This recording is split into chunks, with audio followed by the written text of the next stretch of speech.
This is the Cowboy State Daily Morning Show with Jake. The new way Wyoming wakes up.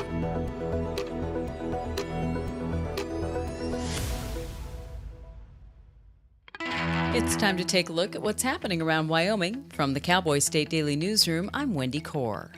Wyoming lawmakers on Tuesday advanced a state constitution amendment proposal that, if enacted and approved by voters, would remove the Constitution's structures for property taxes. But Cowboy State Daily's Claire McFarland reports that when the two chairmen of the Joint Revenue Committee looked back 2 days later, they said that draft takes the call for property tax reform too far. Senator Bob Ide on Tuesday was like, I want to make a draft to get rid of property tax out of Article 15 of the Wyoming Constitution. But I believe what the chairman of that committee cast as maybe unintentional or maybe too far is then doing that would also get rid of like industrial taxes, mineral property taxes, not just focus on the little old lady who can't afford to live in her own house. Property tax reform was a top voter issue ahead of the 2024 general election. A Wyoming Supreme Court's ruling Thursday kicked a lawsuit against a Cheyenne hospital over a little girl's death back down to a lower court. Cheyenne Regional Medical Center had asked the High Court to dismiss a motion its lawyers had filed seeking immunity against a lawsuit the family of a 7-year-old girl had filed against the hospital. Cowboy State Daily's Justin George reports that the hospital is basing its argument on the Wyoming Governmental Claims Act, which affords public institutions legal protections. The lawsuit stems over the death of a 7-year-old girl, Amelia Young, who died in 2021 from tracheitis. Her attorney claims that she was misdiagnosed and was sent home from the ER without treatment, and she died the next day. So the family has sued Cheyenne Regional Medical Center. But what's interesting about this case is that the hospital is fighting it mostly on the basis that it's not liable under Wyoming law because it was contracted physician's assistant and nurses who worked on and examined the little girl. The hospital had asked the courts for total immunity, which was denied, and the hospital appealed all the way to the Supreme Court. In recent months, the hospital asked for that appeal to be dismissed as its legal strategy had shifted, and the justices granted that motion Thursday. 2 weeks out from the latest deadline for the Chinese owner of Tik Tok to either sell its U.S. operation or go dark, a Wyoming entrepreneur remains optimistic about buying the popular social media app. Reed Reisner, CEO of Omnivest Financial, has been making a push to stand out among a list of heavyweight contenders for TikTok that includes Amazon, Oracle, Perplexity, Microsoft, and the owner of OnlyFans. But Cowboy State Daily's Greg Johnson reports that Reisner has said that his investor group's $47.45 billion bid is $20 billion ahead of the next highest. There's 2 weeks left on the deadline for TikTok to sell or get shut down. That puts Wyoming entrepreneur Reed Reisner in kind of overdrive if he's successful and brings TikTok to Wyoming. I mean, that could be a huge get business-wise, economy-wise for Wyoming. He said his bid is the only one that allows the Chinese company ByteDance to still be part of the business, although that would be a minority stake and wouldn't have any authority. I'll be back with more news right after this. When it comes to building and managing your wealth, our Hilltop Bank Trust and Wealth Management team will help you determine the best route for your specific journey, utilizing our expertise and resources. Visit one of our locations in Casper, Cheyenne, or Gillette to learn more about Hilltop's financial planning, investments, and trust services. We're here to build your confidence about your financial future. Trust and wealth management products are not FDIC insured, have no bank guarantee, and may lose value. There was a lockdown in Rock River on Thursday morning, all because of a heated exchange between a wanted man and an annoying rooster. Cowboy State Daily's Andrew Rossi reports that apparently 2 individuals were frustrated by the crowing of a well-known rooster, so they attempted to silence it with a shotgun. 6:18 a.m. Albany County Sheriff's Office gets a call of shots fired in Rock River. They respond to the scene. They find 2 individuals who are upset with a rooster. And they were so upset with the rooster that they shot it at least once with a shotgun. One of them was cited for reckless endangerment with a firearm, but the other one who shot the shotgun at the rooster, turns out he had outstanding warrants in Texas, so he was arrested. So the lesson is, I guess, never shoot at a rooster within city limits because you'll get cited for that, and you shouldn't play with guns where people are, especially if you've got outstanding warrants. Sheriff Aaron Applehunt said at least one shot was fired, but nobody was injured. The Rooster, which had been living under a camper trailer, escaped unscathed. And that's today's news. Get your free digital subscription to Wyoming's only statewide newspaper by clicking on the daily newsletter button on cowboystatedaily.com. I'm Wendy Core for Cowboy State Daily. No young person should ever have to worry about having a safe place to sleep at night, or a warm meal to eat, or whether anyone cares about them. But the reality is, 1 in 10 young adults will experience a form of homelessness this year. But the good news is, there's an organization making a big difference. Covenant House. For over 50 years, Covenant House has been helping youth in crisis and giving them the support and the tools they need to succeed in life. I have no words to express how Covenant House changed my life. They just really genuinely just wanted to help me succeed, and I'm succeeding. When youth who are experiencing homelessness have a hot meal, a safe place to sleep, and love, most of all love, they can overcome heartbreaking challenges, and their lives are transformed. Covenant House is changing the lives of young people in cities across America. To learn more, go to covenanthouse.org today. Thank you for caring.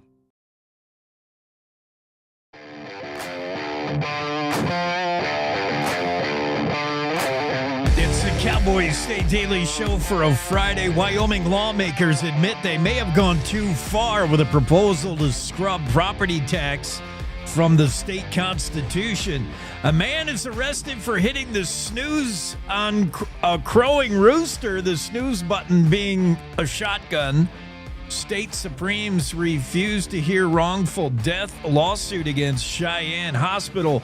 Voice of the people is heard. A Casper gravel pit owner is told to pound sand instead. Land board votes 3-1 to turn down a lease renewal. 36 vintage Porsches cruise through downtown Cody.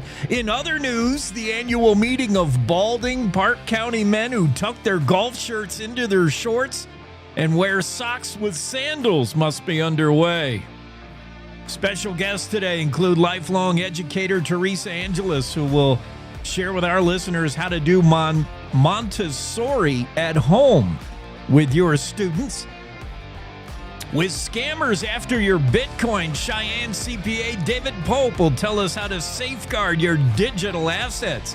Careful, your assets are showing. Jackson Hole's iconic One Fly tournament is now an award-winning movie, and we'll talk to the executive producer of a fly fishing documentary called Tension. All this and way more coming up on the Cowboy State Daily Show today. Let's look at a weather forecast around the state. Day weather weekend looking really nice. Casper, maybe a chance of rain.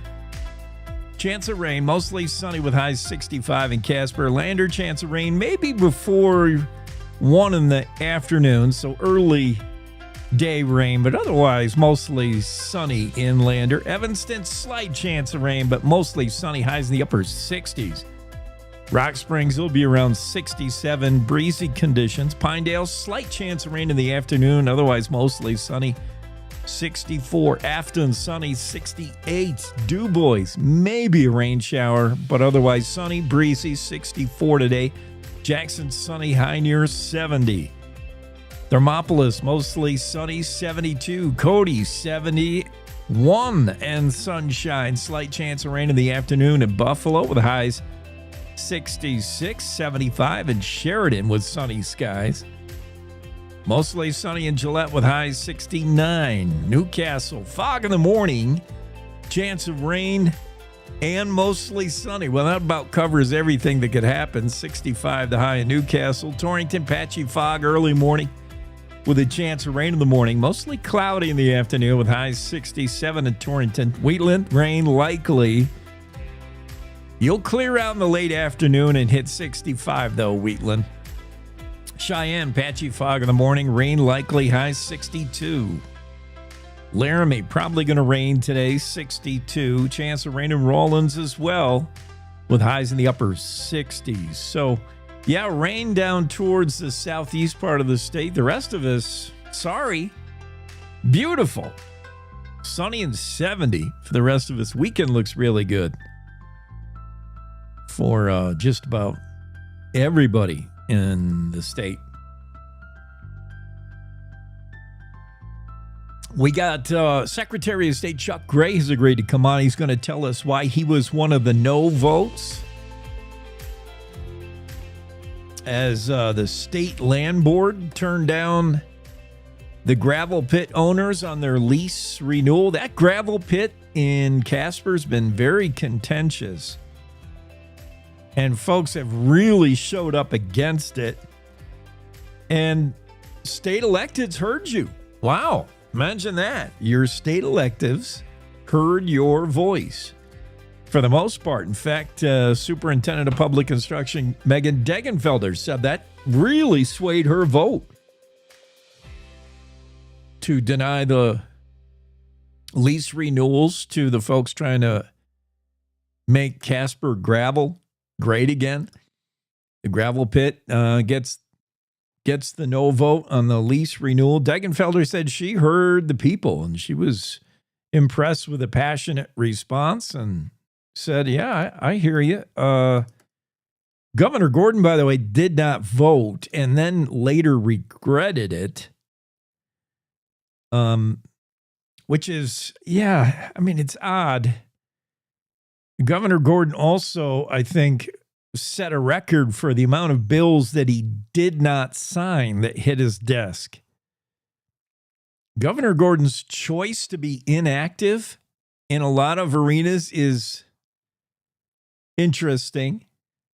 He's got the power to veto or the power to sign, and yet on 7 bills, I believe, he chose to take the third option, which is simply not to acknowledge the bill was on his desk. It's just one of those things we all do. Like, what bill? I must have missed that one. Like, just didn't sign it, which means it goes into law. But it also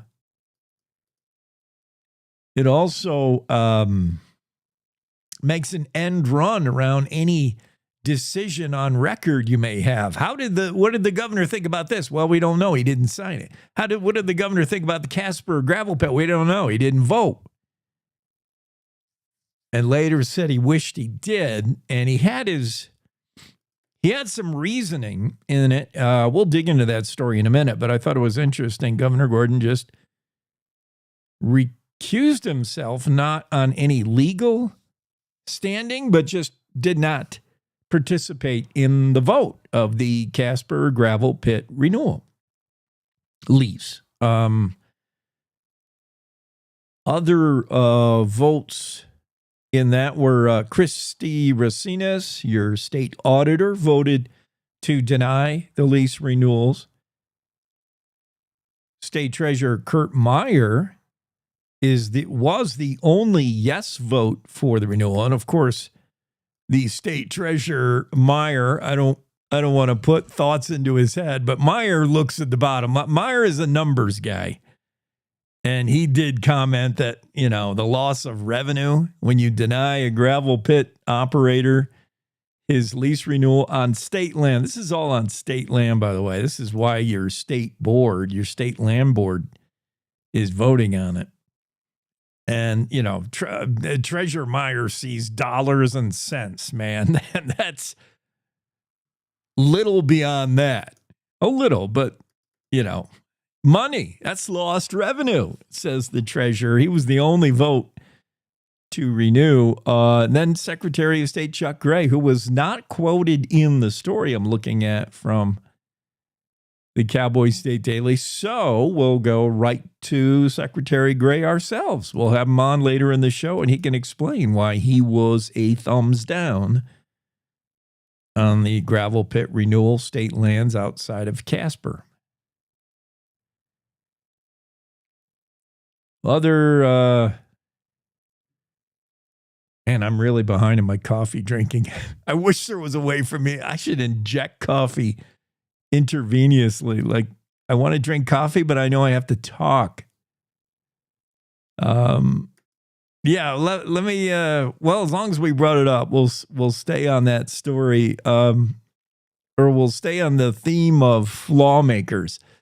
proposal to scrub property taxes from the Constitution may have gone a little too far, said lawmakers. Looking back 2 days later now, after a proposal to remove the Constitution's structure for property tax did advance Tuesday in a state legislative committee, some lawmakers want to walk that back. They say, we might have gone too far. I know this is all in the ongoing efforts to give property tax relief to Wyoming residents, but be careful what you start to do when you go down the rabbit hole. Looking back 2 days later, the Legislative Joint Revenue Committee's two chairmen say the draft takes the call for property tax reform a little too far. They said they'll seek to ratchet back the proposal at the committee's August meeting. Bob Ide, in particular, quoted in the story, Senator Bob Ide, Republican out of Casper, called for the constitutional amendment draft at the end of Tuesday's meeting. But, and then lamented the myriad caps, exemptions, carve-outs, and everything else. Ide said, we've got layers upon layers of exemptions, you know. We got caps, we got refunds, we've got sunsets, which are, of course, expiration dates for laws. We've got primary residence requirements. I'd said basically that this piece of legislation we propose on Tuesday has got a lot going on. And maybe there's a way to make property tax relief a little simpler.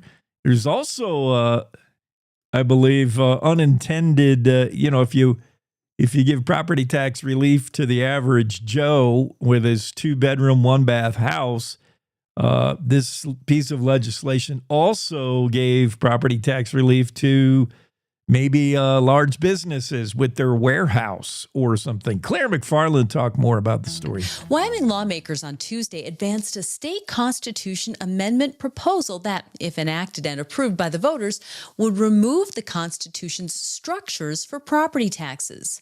But Cowboy State Daily's Claire McFarland reports that when the two chairmen of the Joint Revenue Committee looked back 2 days later, they said that draft takes the call for property tax reform too far. Senator Bob Ide on Tuesday was like, I want to make a draft to get rid of property tax out of Article 15 of the Wyoming Constitution. There's lots of talk, especially among some Republicans in the Wyoming legislature, about getting rid of property tax in favor of something like a sales tax hike. And so that's the trend. But I believe what the chairman of that committee cast as maybe unintentional or maybe too far is then doing that would also get rid of like industrial taxes, mineral property taxes, not just focus on the little old lady who can't afford to live in her own house. Property tax reform was a top voter issue ahead of the 2024 general election. Property tax collections in the state for fiscal year 2024 were $2.057 billion.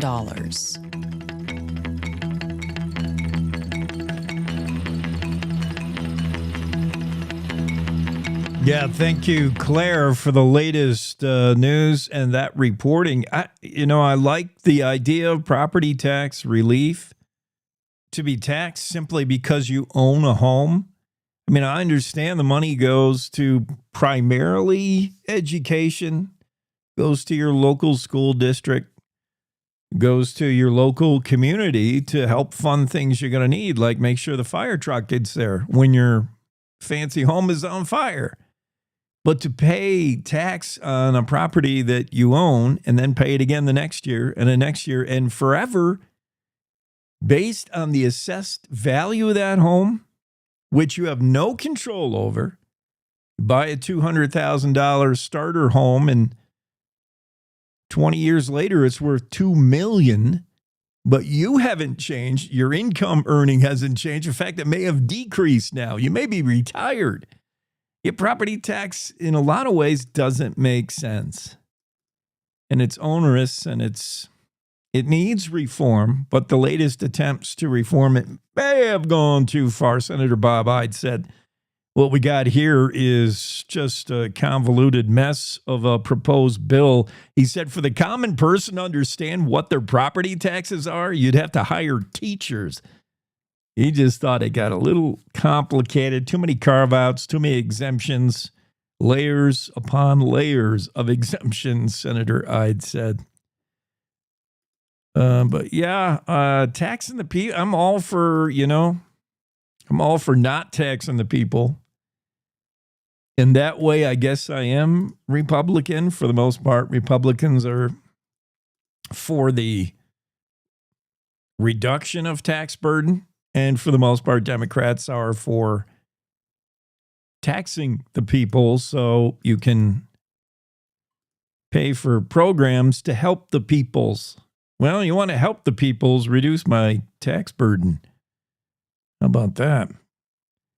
Danny DeVito's offering a new soap used with his used bathwater. Sales reported to be less than brisk following the announcement that Sydney Sweeney has, along with some company, Sasquatch or whatever they are, Squatch Man or Sydney Sweeney's used bathwater is now being used in a soap. Danny DeVito's come out with his own used bathwater soap and so far has sold 0 bars. I'm just kidding. Danny DeVito does not have a soap. Don't take everything I say seriously. What's the average male height by state? There's nothing I can't uncover in the news.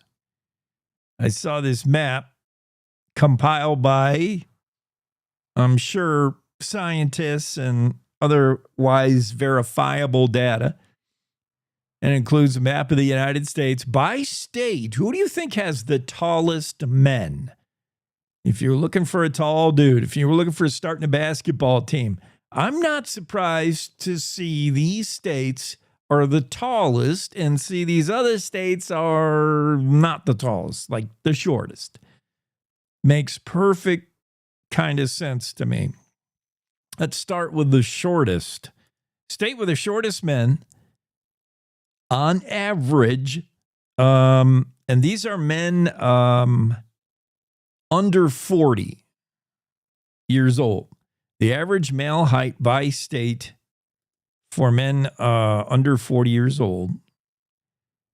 Shortest, California, 5'9", on average, 5'8.5" to 5'9", average male in California. Probably because of all the Hollywood actors. I mean, I'm sure Tom Cruise is pulling the bar down on that graph. What's Tom Cruise, like 5'1"? Probably all the male actors who have to stand on boxes when they're in a movie with a leading lady who's taller than them, which is almost every time. Yeah, California is the shortest average male height. Right behind them at 5'9.5" are states like New York, Texas, Florida, New Mexico, and Nevada. Average height of males in those states about 5'9.5". Down in it's just so weird how also it seems to be very, very regional. I thought that was surprising. For instance, other than New York and Nevada, those 3 states I mentioned, New Mexico, Texas, Florida, they're all down there in the southern part of the U.S. How about the Southeast, the bedrock, the South, Dixie, South going to do it again. The South in general, for the most part, comes in at 5'10" on average. This includes all those southern states: Louisiana, Mississippi, Alabama, Georgia, the Carolinas, Tennessee, Arkansas, Oklahoma, Kentucky, all average male height, about 5'10". Now we're starting to get into the giants.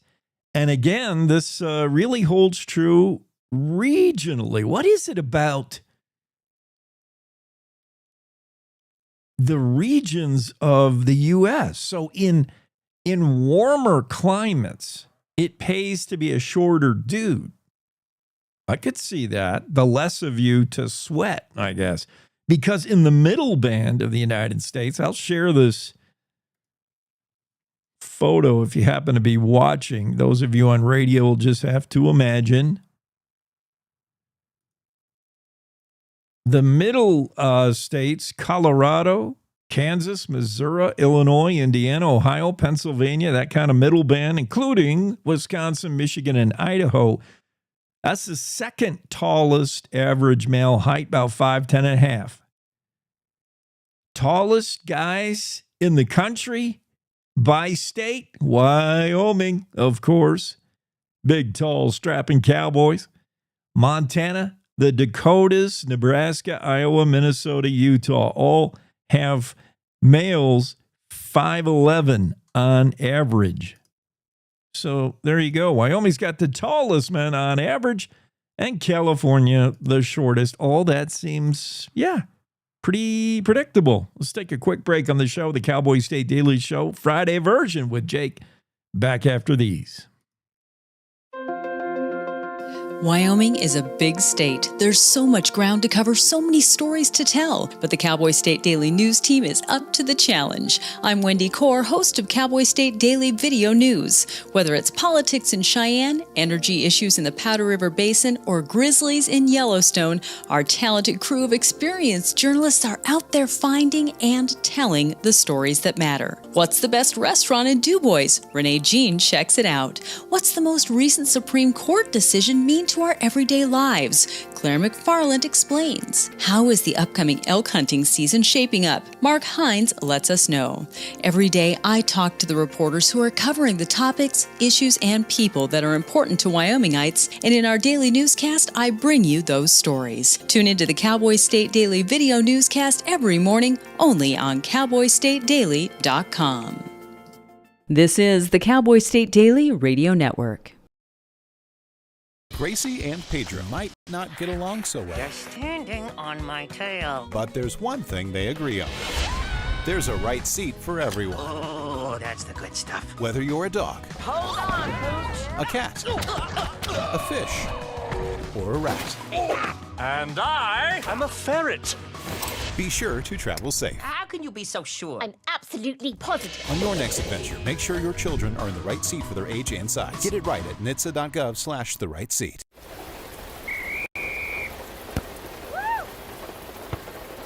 Come on! Go, Diane! Yeah, keep it going! Yeah! Go, honey! If you love them enough to drive an hour to cheer them on as they get beat 11-0 in the rain, then surely you'll check NHTSA.gov/the right seat to make sure they're correctly buckled in the back seat. Throw that ball, Diane! Woo! You got this! So as a technical sergeant, E6. I served in Vietnam in 1969. I am a U.S. Army veteran. Have you ever helped a fellow veteran? Of course. Yes. Try to always be there for each other. I do my best reaching out to my brothers and sisters in arms. Have you ever asked for help yourself? It's always tough, right? I can't say that I have. I mean, If you don't have someone to kind of help you guide those thoughts, it can be really bad. eventually, you just can't deal with it on your own. I guess it's a part of the military too, right? Service before self. It was drilled in, service before self. And you start to question, maybe people would be better off without me, When you realize that you're not alone, once you take that first step, there's so much support.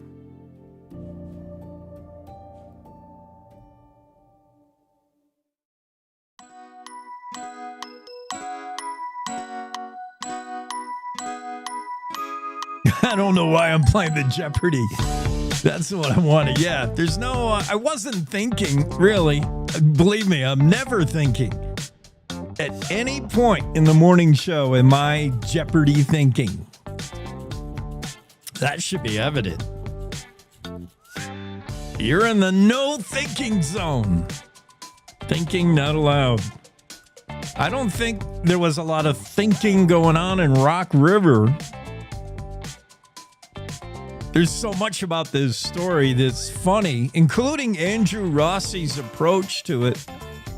Rossi writes his story for the Cowboy USA Daily. Check it out if you want a few chuckles this morning. Rock River man arrested after trying to silence Rooster with a shotgun.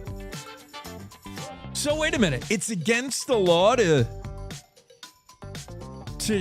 quiet roosters with a shotgun? What is the preferred method then? Because I don't know any other way. I mean, if you can't shoot roosters in Rock River, what's the point of life anyway? Come on. Sometimes the man comes down a little hard on you, right? I mean, trailer park in Rock River, rooster, crow, shotgun. I mean, these things all go hand in hand. What are you supposed to do? Pick up a rock? This isn't the Middle East. You got a rooster making a lot of noise at 4:30 in the morning after one of them nights that you had last night. Yeah, you're going to grab the shotgun. Little scatter shot. The other funny part of this story is Rock River went into lockdown after shots fired at 6:18 in the morning. You know what a lockdown is in Rock River? It's like the one cop in town driving down dusty Main Street, I don't think it's paved, and telling the only person out at 6 in the morning, the paper boy, go home. There's your lockdown in Rock River. Hey, kid, go home. There's somebody shooting at a rooster. We're in lockdown. Albany County, they don't even have a cop in Rock River. It's Albany County Sheriff's Office that had to respond Thursday to a man shooting at a rooster crowing. Again, I don't know what is the acceptable legal method of dispatching roosters. Who among us would not reach for the shotgun first? I don't get it. How is that a crime in Rock River, Wyoming? 6:18 in the morning, Albany County Sheriff's Office, get the call. Shots fired, Rock River. Rock River schools went into lockdown. 6:18 in the morning. Are kids going to school that early? Rock River schools went into lockdown out of an abundance of caution, according to Sheriff Aaron Applehans. Yeah, I would say abundance. It's one dude firing a shotgun at one crow. Not a crow, a rooster. Well, here's the upshot of it. Excuse the pun. It was two dudes. How can two people be shooting at one rooster? There was more than one. The rooster was under a trailer. Oh, but you gotta be careful. Under a trailer park trailer, right? Underneath the house of a mobile home. You got to be careful shooting at a rooster underneath your own house. These are the same guys who try to unfreeze their pipes with a blowtorch. Or this is the same kind of geniuses that check how much gas they have in the tank using a Bic lighter. I can't see if there's any gas in there. Give me that lighter. Oh, boy.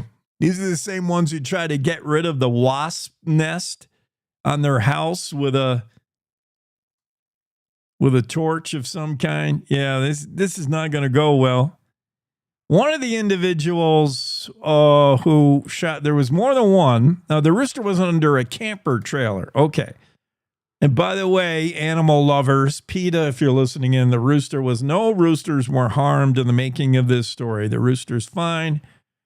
The rooster is still at large. The rooster belongs to nobody, according to the cops. They say, yeah, this rooster is kind of known for just kind of being at large, just being around. He's just a loose rooster. And nobody's done anything about it. He said, we haven't got any calls about him, but it's known. It's the officers said, the sheriff said, Applehans appears to be a free roaming rooster without a home. And squatting roosters aren't something the Albany County Sheriff Office typically deals with, so they let it be.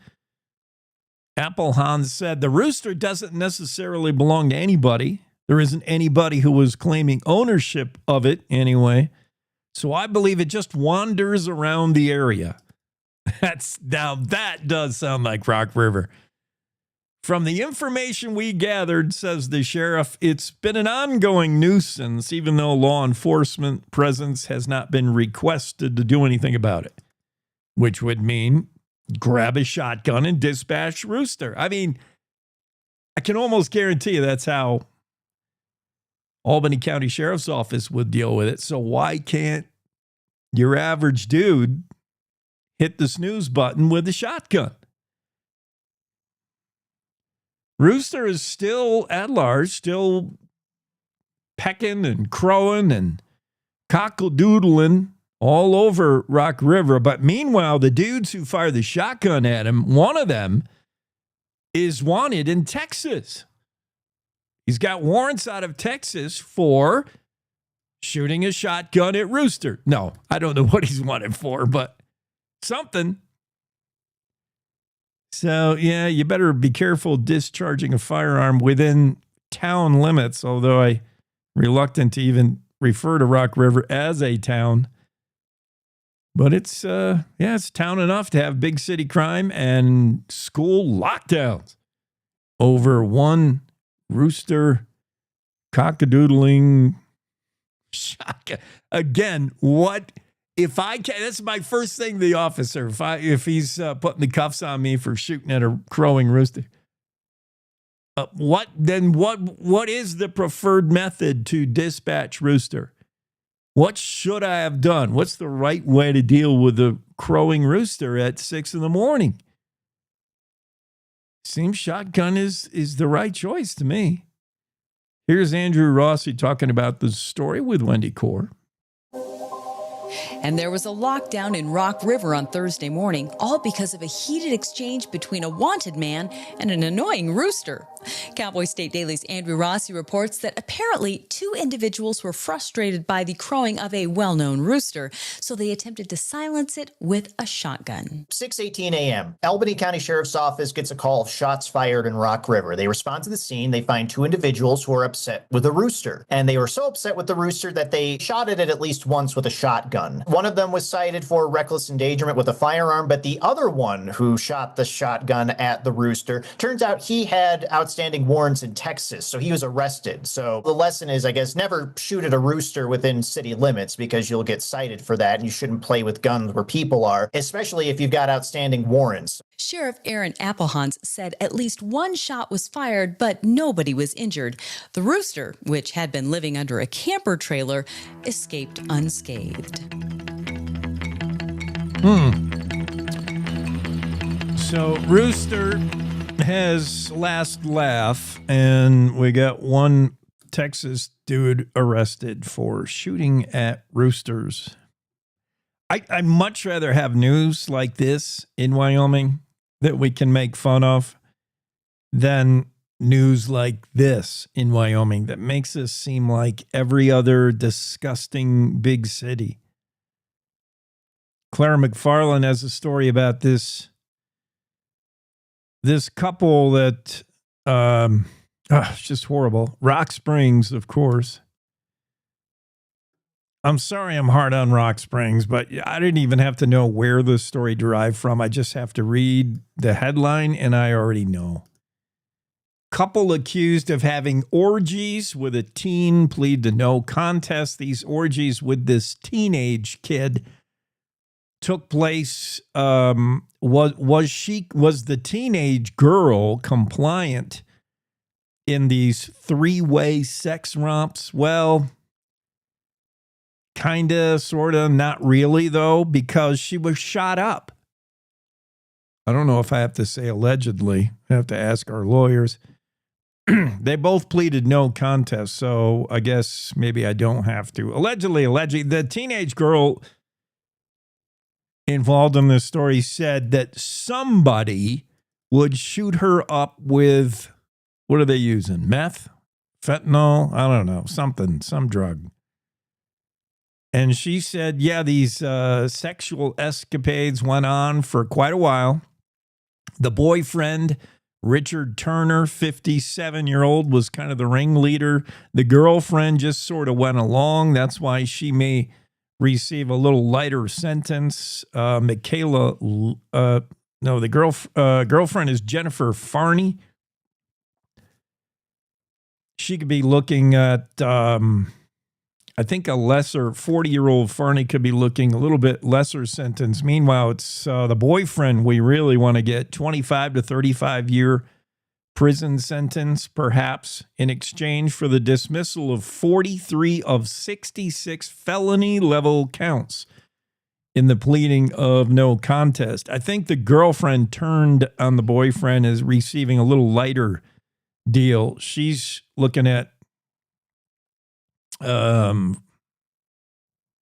maybe a little lighter sentence. I'm not sure what total years they're looking at. But yeah, the boyfriend and the girlfriend somehow had also a teenager that they knew, and they would shoot her up because she said they would inject meth into her, the girl said.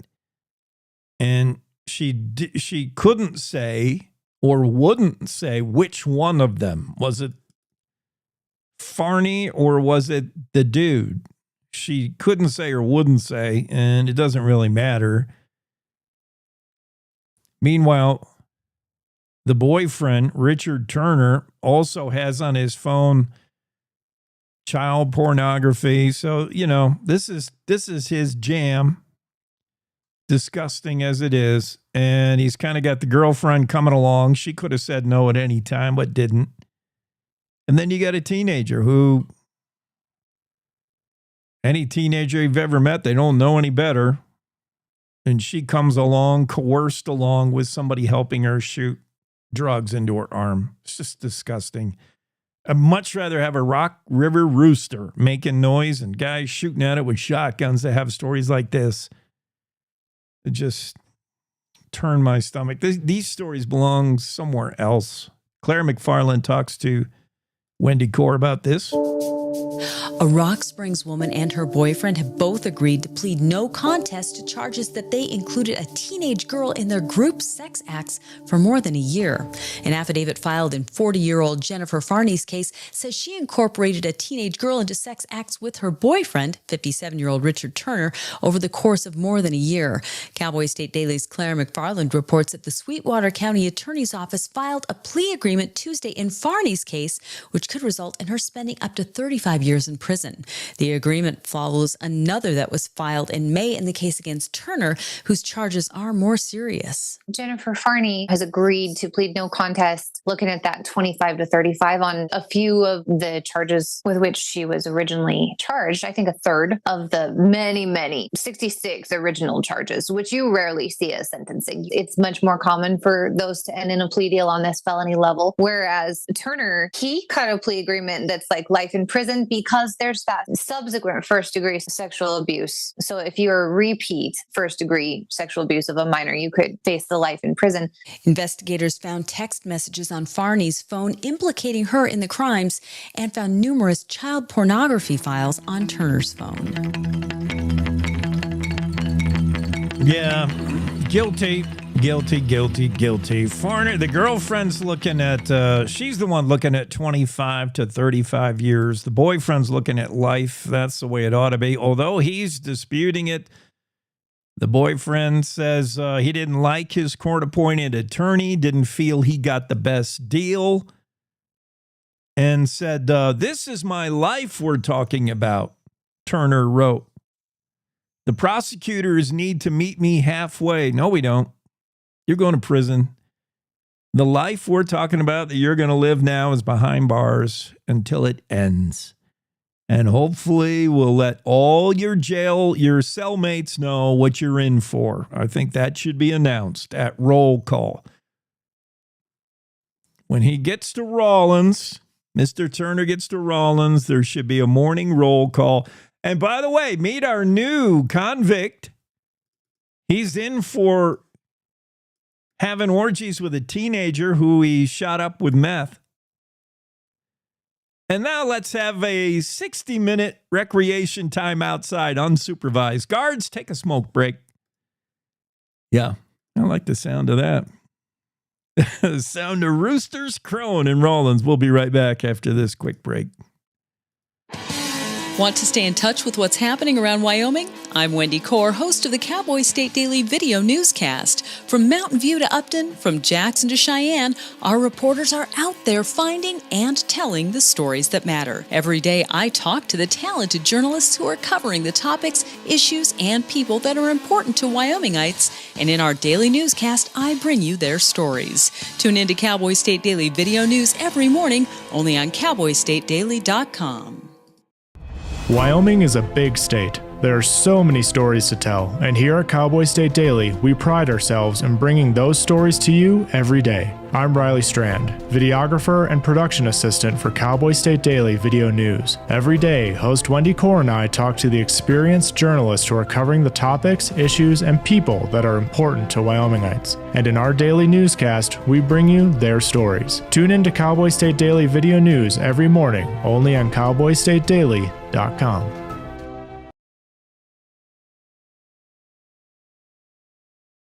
You're listening to the Cowboy State Daily Radio Network.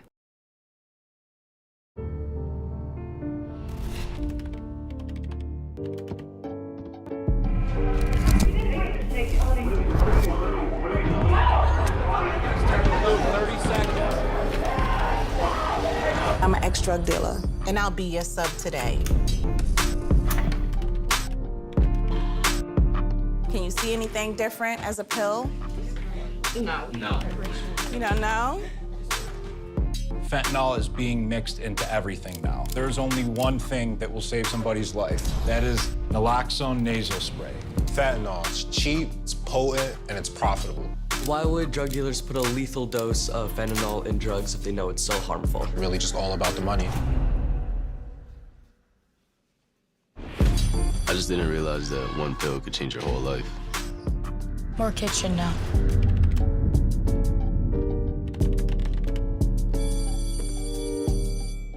In today's digital world, it's hard to know who to trust.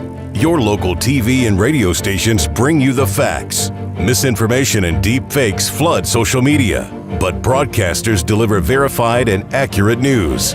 For news, emergency updates, sports, and entertainment, turn to your local stations. Text TV to 52886 and urge Congress to support the vital local journalism broadcasters provide. Did you hear? Todd's in the hospital. Who's Todd? He got a collapsed lung from vaping. He thought it was cool. Not cool. Promise you won't vape, Emma. It can lead to a lifelong addiction, and we can't be friends if your lungs collapse. Bogus. Wacky sitcom teens aren't the best people to talk to your kid about vaping. Hey, you got a minute? You are. Start the conversation with your child about vaping today.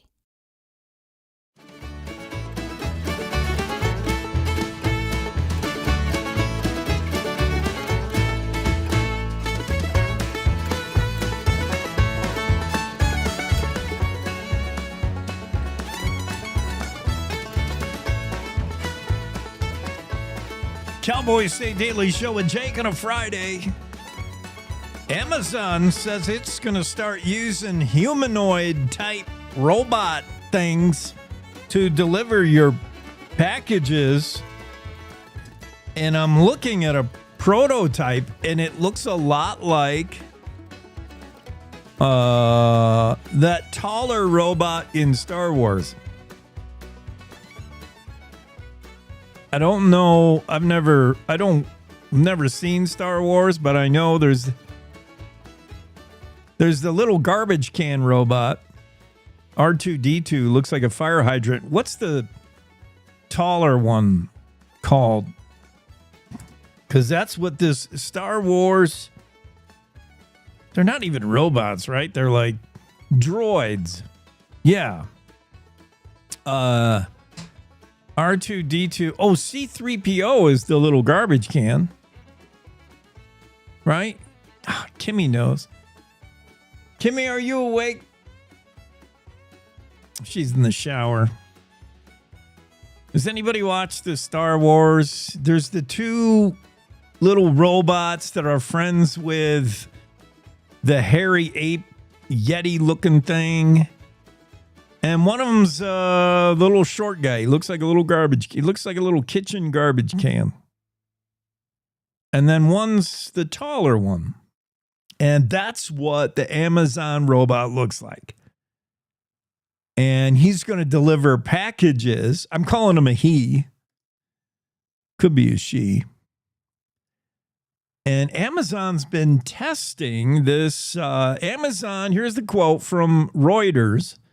They're a real news agency, so don't think I got this from some whack job news outfit from London. Amazon prepares to test humanoid robots for delivery. And Amazon's already working on, or already doing drone deliveries, right? I've never seen one. I mean, by the time this stuff gets to Wyoming, I'll be long gone dead. These are things that are happening in the big city where you can get your grocery. You can go buy groceries on Amazon, have them delivered an hour later via drone. These are theoretical things in Wyoming. I've never seen them happen. I can't even get DoorDash where I live. I can't even get a pizza delivered where I live. So forget it. I'm never going to see these droids, but it's fun to think about. Amazon is completing construction of a humanoid park, an indoor obstacle course where they're testing. This is in San Francisco. They're testing robots, droid robots that are going to walk up to your porch and leave your package. That's crazy to think about. Amazon demonstrated how stockroom robots are already working in some of their warehouses. Now all you got to do is get those humanoid robots, get those droids out on the street and deliver your package. And they can do it presumably without the angst of some delivery drivers who sometimes get mad at the fact that they have to bring you all your packages. You ever seen the the ring thing? People have the video on their door and they can see the UPS guy come. I don't want to blame UPS. Could be anybody. UPS, FedEx, DHS, whoever it is. The delivery guy comes and there's something, maybe you got a barking dog. Maybe you've got, I saw one where the dude was delivering your Amazon package during Halloween. And he walks up, he's got the box, and he's walking up with the box. The box is heavy. He's already in a bad mood. He's got to carry this big, heavy package to you. Ain't nobody getting him a big, heavy box or something. He's got to bring it to you. And then there was this cackling witch, which was activated by motion. Motion activated witch. All of a sudden, the witch comes to life. And puts her arms out, and then it scared the crap out of the delivery dude. He got so pissed. He punched the witch and kicked it and knocked it down. All this is caught on the family's, Ring camera. I could just see one of them droids getting all mad. The droid obviously would not be emotional. The droid would not respond to the witch whatsoever. But the droid may be programmed with other things like guarding safeguarding your package. Above all, says Amazon to its droids, Amazon's teaching its legion of robots, above all, make sure that package is secure on the porch step before you leave. So with this directive, the robots will set the package down, and if some dog comes along, let's say the neighborhood dog comes along, or your dog comes along and hikes a leg and starts peeing on the package, the robot may take its directive seriously and then use its laser zapper finger and eliminate the dog. Must protect package. These are the only things I think of about the future we're heading into. The future is now, and I'm worried that the Amazon delivery robots are going to zap our dogs. That's what I'm thinking about. 36 vintage Porsches were seen cruising through Cody, Wyoming. In other news, Cody is filled with a whole bunch of dudes who tuck their Izod shirts into their shorts and wear socks under their sandals. Come on, Dad. Seriously, I'm looking at the photos, and the Porsches look nice. They're really cool, but all the dudes are exactly the same. Little bit of a dad belly going. And only dudes of this age and income level wear the golf shirt tucked into their shorts. Only dudes of this, only Porsche owning guys who would participate in a Porsche rally do that. And they also are rocking the socks with sandals look, because sandals are really convenient, or the Crocs. Dads of this age prefer comfortable footwear over comfort over fashion, and preferably shoes you can step in, because heaven forbid 45-year-old Porsche owning dad has to bend over and tie his shoes. He probably can't. So you got to get those shoes you can step in now. That's like the biggest craze. Imagine a company that its whole marketing pitch for its shoe is, you don't have to put it on. You don't have to tie it, buckle it, or strap it in any way. You just step into it. This is the convenience level we expect as lazy Americans. Oh, I can't possibly sit down and put on 2 shoes and tie them. Oh, the time loss of doing that. I just want to be able to step into them like a Croc, you know? I just want to wear Crocs. I just step into my shoe. I don't want to have to bend over or tie it or do anything.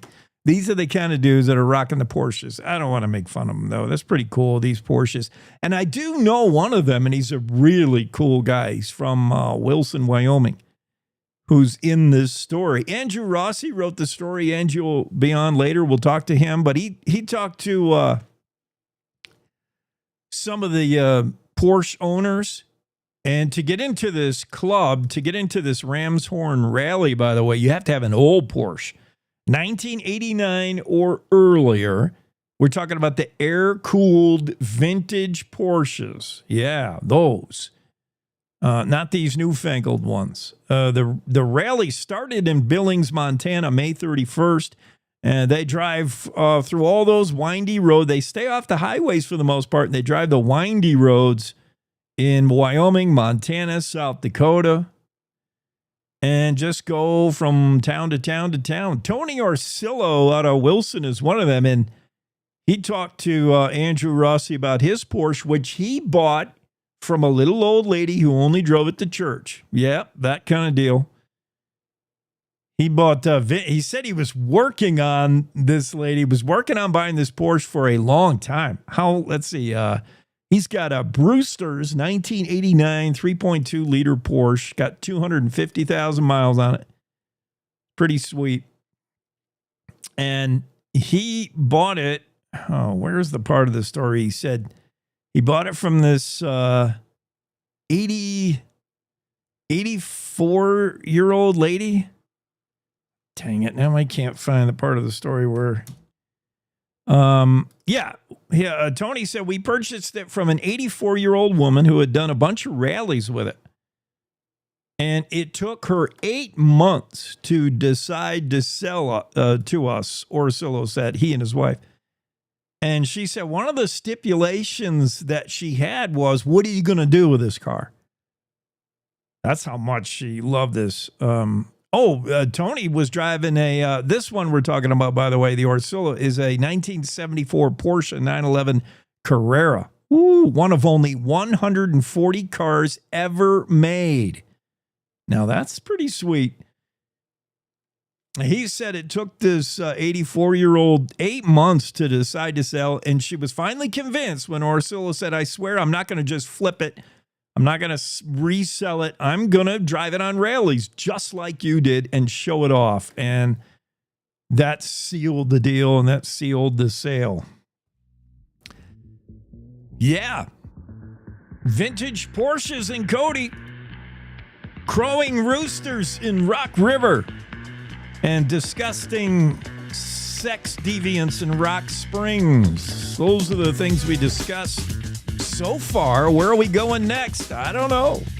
You'll have to stick around and find out.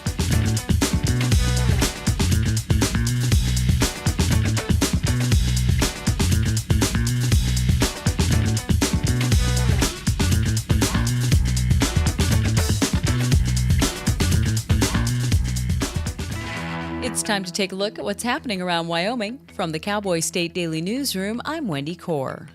By a 3-1 margin, the State Board of Land Commissioners on Thursday denied the renewal of 6 leases related to a long-contested proposal for a gravel mining operation at the base of Casper Mountain. This marks a major victory for local residents who waged a 14-month battle against the development by Prism Logistics. Cowboy State Daily's Zachary Sontag reports that the decision represents an about-face from the board's initial vote to unanimously approve the leases. A few years after the project was brought, they decided not to renew the leases, and a lot has happened since then. You saw the county commissioners rezone this area to preclude it from allowing mines like this, and there were questions being raised about whether or not they had the authority to do that, if they would grandfather in this project, or if it would be moot. The change in opinion was encouraged by an army of residents and citizen scientists who brought new findings showing the threat of water and dust contamination to be greater than believed. Optimism around Wyoming uranium continues to drive investment in the state, with a $76 million merger announced Thursday, highlighting the state's reemergence as a uranium exploration hotspot.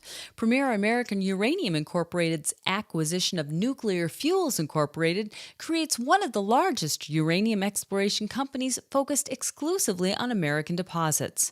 Cowboy State Daily's David Madison reports that the transaction centers on Nuclear Fuels' KC project in the Powder River Basin. It seems that every week there is news about companies merging, combining forces, and really expanding the footprint of uranium mining in Wyoming. This just happened at KC recently. It was a multi-million-dollar merger and is going to mean more mining activity in Wyoming. The company describes the KC project as unique among Powder River Basin properties because it's the only one where all 3 historically productive ore formations are known to be mineralized and potentially suitable for in situ recovery mining.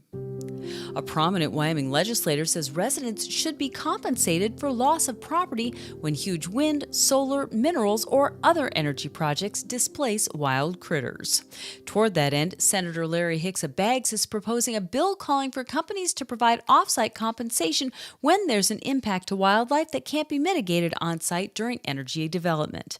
Outdoors reporter Mark Hines explains. Like if somebody builds a 500-acre solar panel field and there's just simply no way to mitigate the effects of the wildlife there, why don't we have those companies pay into a fund? Then that money could be used to do compensatory or some sort of eco mitigation elsewhere in the state. There were some people from like the energy side of things who were saying, we can see the wisdom of this, but if we put too much of a chilling effect on energy development, we could lose out. Cheyenne attorney Cindy Delancey, speaking on behalf of the American Clean Power Association, pointed out that competition is stiff among western states for big solar, wind, minerals, and other energy-related projects, and Wyoming risks losing its competitive edge by adding more conditions to the permitting process. I'll be back with more news right after this. When it comes to building and managing your wealth, our Hilltop Bank Trust and Wealth Management team will help you determine the best route for your specific journey, utilizing our expertise and resources.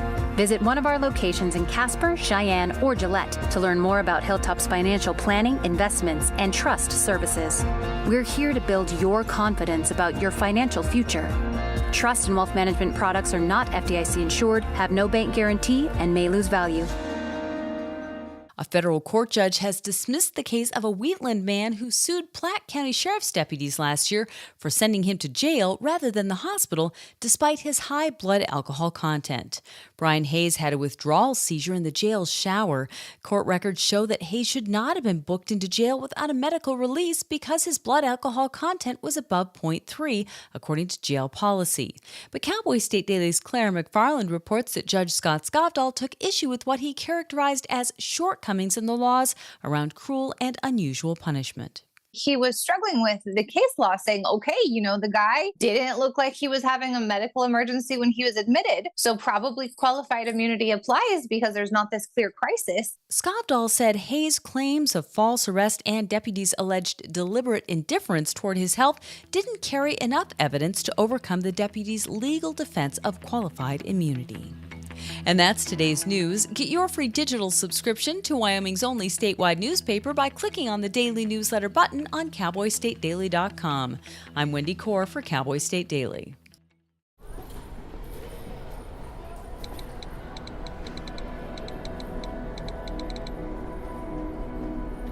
Some people judge a book by its cover, and if you're not what people are looking for, you're kind of like a reject.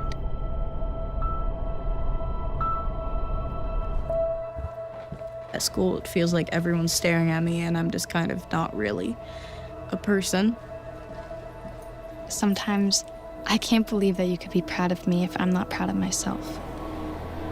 It just feels hard today. Nobody was listening to me.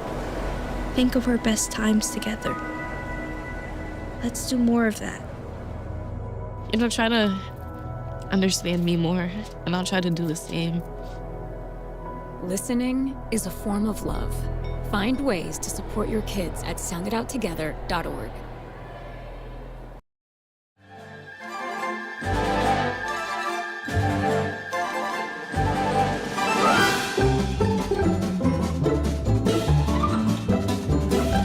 Cowboy State Daily Show with Jake continues here on a Friday. And we're going to school. That's what we're going to do. As joining us, and by the way, Teresa, I muted you so you would have to unmute. I accidentally, we're going to class and you have to raise your hand. You can't just blurt out. Help me with your last name. I want to say Teresa Angeles. Correct. Thank you so much, Jake. That's right. Yeah, well, thanks for joining us. Teresa Angeles is, for one thing, an author of a book that we're going to discuss a little bit, The Montessori Home and Beyond, Nurture the Heart of Your Child and Family. We're talking about the Montessori teaching principle, education principle, which let's start there because, Teresa, you're well-versed in this. You're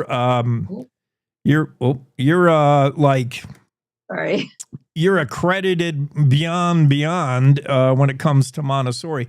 What is the Montessori model? From what I understand, it's an attempt to recognize each kid is a different individual learning, individual pace, teaching the whole kid. What is get us up to speed on Montessori?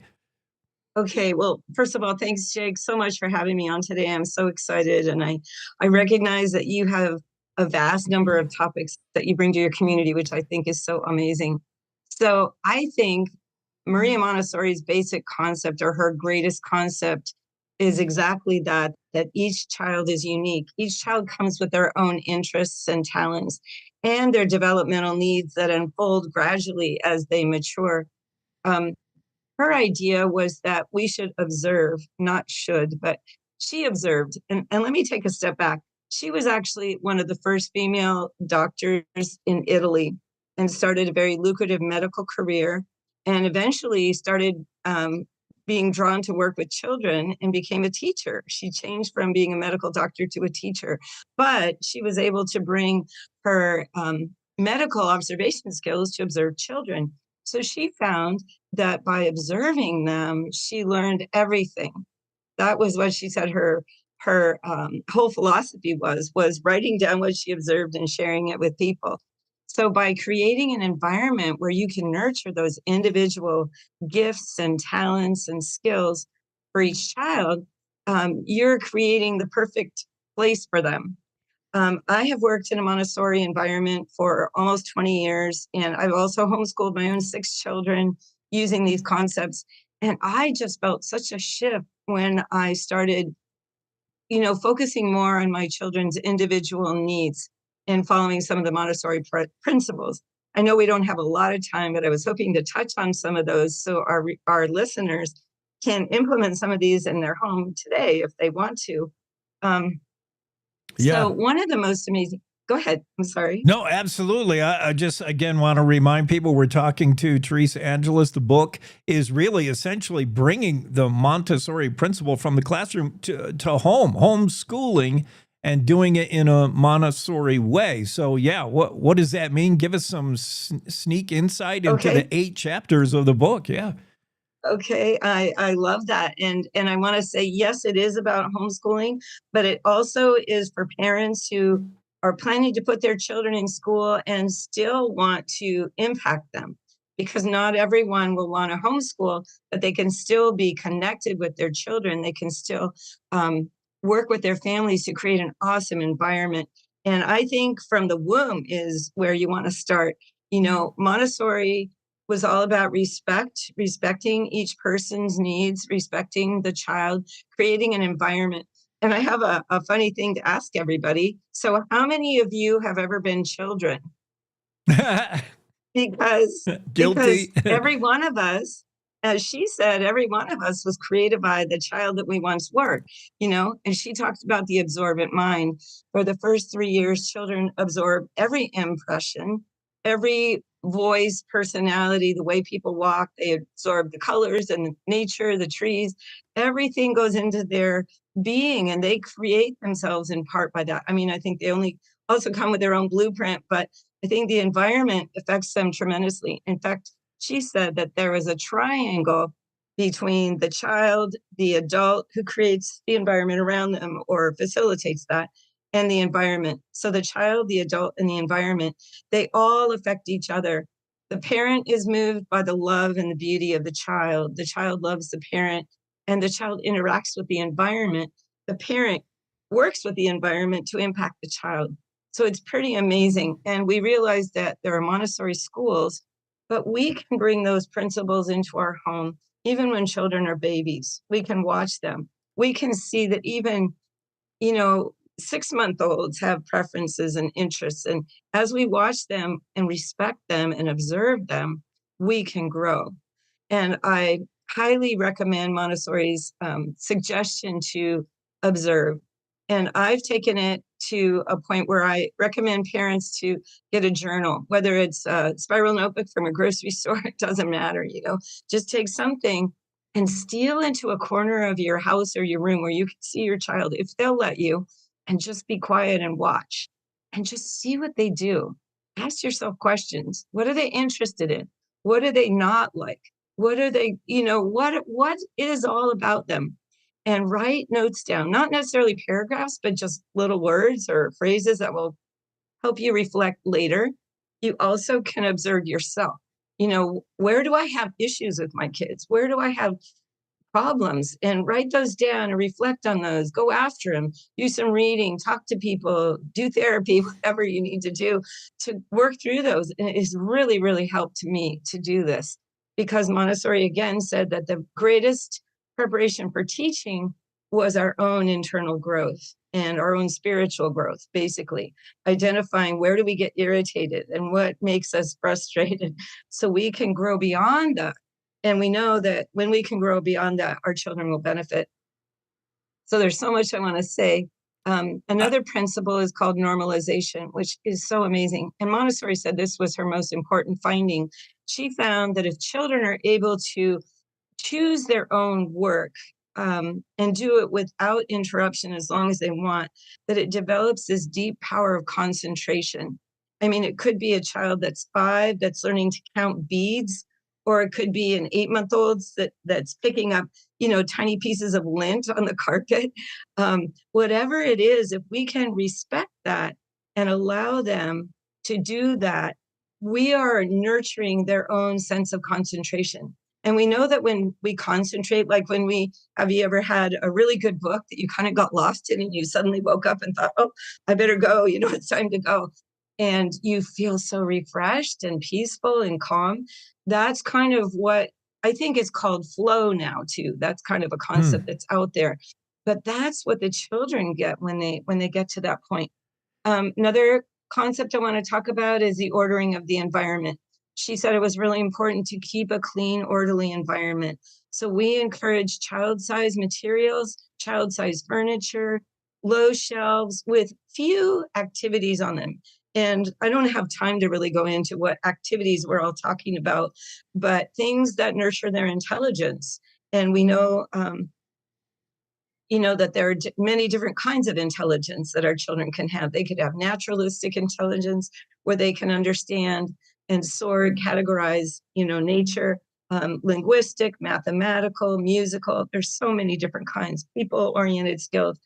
But anyway, in the ordering of the environment, we want to create space where our children can choose their own materials, work with them, and put them back. And I've observed that children really like to be able to do that. They like to be able to care for their own environment and keep it beautiful and orderly. And that starts with us, simplifying our house, decluttering, getting rid of stuff we don't need, creating storage in our garage or extra room or wherever, and having bins of categories so we can put things away and rotate them out. Another idea is in the creating a learning environment, and maybe in the corner of your living room where you can set up those little shelves and have things just for them. A nature shelf where they can put things they find outside, books, musical instruments, math materials, language materials, whatever that is, and have it at their level. And my book goes into a lot more detail about this, but I'm kind of giving you the idea. And I have to share, do we have a couple more minutes? Jake, are we good, do you think, or almost done? Yeah, we have a few more minutes. I did want to circle back with a couple of your things, but yeah, go ahead. Okay. So my daughter has triplet 2-year-old identical boys. And at Christmas time, one of them was 18. Well, they were all 18 months. And one of them kind of intuited how we had set up this environment. And each activity that had small pieces had a basket. So they had gotten a Christmas tree for their wall, and it was tacked on the wall, and they had some stick-on ornaments. And he observed, I guess, that there was no little basket to hold the ornaments. He went and found one and brought it back, put all the ornaments in it. And I was just stunned at this 18-month-old's awareness of the environment and the order. And I thought, wow, these children learn so young. And if we maintain that, they will maintain it. So that's a good reminder of what should be a two-way street when it comes to learning. There's so many things the kids can teach the teachers. And then we're getting to the heart of Montessori, like the observation. It reminds me of a National Geographic science. He's just watching the cheetah for hours on end to see what the cheetah's about, man. Watch your kids. They'll teach you a lot of things about how they should be taught. Teresa Angeles, mother of 6, grandmother of 8, experienced Montessori certified teacher, and her book, The Montessori Home and Beyond, Nurture the Heart of Your Child and Family. The biggest takeaway, I think, Teresa, if I could say, is this is a book that's going to help parents get involved in the education of their child, whether it's Montessori, no matter what. The biggest thing teachers have, the biggest thing they say is, I wish the parents were more involved. When the kid goes home, I'm not the only one who's teaching this kid. We're teaching the whole kid. But parents maybe they may not have time, but I think a lot of parents may be intimidated. The house has to be perfect, and I have to know what I'm doing. Not necessarily. Exactly. Take the first step, read the book, and find out. It's a parent's buy-in that's really important, and Teresa's going to help you with that in this book. Well, thank you so much. And again, thank you so much, Jake. That's exactly right. It's not about creating a Montessori classroom or creating your house into a whole Montessori classroom. It's little shifts in thinking that you can employ everywhere and all the time. Thank you so much for having me. This has just been so wonderful to share. Yeah, and well, we benefit more, I think, but yeah. Thanks a lot. Thank you for enlightening our listeners. It's Teresa Angelis coming on the show, the Cowboy State Daily Show. Have a great weekend, Teresa. You too. Thank you so much. Thank you. Cowboy Bye. State Daily Show. We'll be back with Don Day weather forecast right after this quick break. To the Teton Range, Cheyenne to Sheridan, Rawlins to Ralston. Cowboy State Daily Morning Show covers the state like no other radio show or podcast. We love Lovell. We're eager to share the stories of Story will crow about Crowheart and yodel over Yoder. Whether you make your home in Sweetwater, Chugwater, Powder River, or Green River, the Cowboy State Daily Morning Show will make you feel right at home. Jeffrey City, Atlantic City, we see you. Little America, Big Piney, you're on our radar. Howdy, Wapiti, Meeteetse, Shoshone, Ten Sleep, good morning, welcome, Torrington, Riverton, Wheatland, Lusk, Lingle, Lander, Timber, Casey, Kerwin, Moorcroft, Mountain View, Moose, Fort Bridger, Fort Laramie, Fort Washington, Hannah, Hudson, Hewlett, Dayton, Daniel, and DuBois. We are east of Weston, west of Midwest, north of Newcastle, and south of Sundance. Border to border, we love Wyoming and every one of its communities, bar none. This is the Cowboy State Daily Radio Network. When you hear the words nonprofit organization, what comes to mind? Is it a place your dog called home before finding you? Is it an organization that supports accessibility? Is it a place that ensures your safety and that of those you love? That protects endangered wildlife and habitats or fights for our most basic needs? It's impossible to show all the ways nonprofit organizations make a difference in our world. One animal, one person, one cause at a time, but it's not impossible to be part of it. When you give what you have to a nonprofit organization that needs what you can give, you help promote, protect, and strengthen the reach of these incredible organizations. The Nonprofit Alliance is here, helping connect people like you to the nonprofits that enrich your life, your community, and the world we share.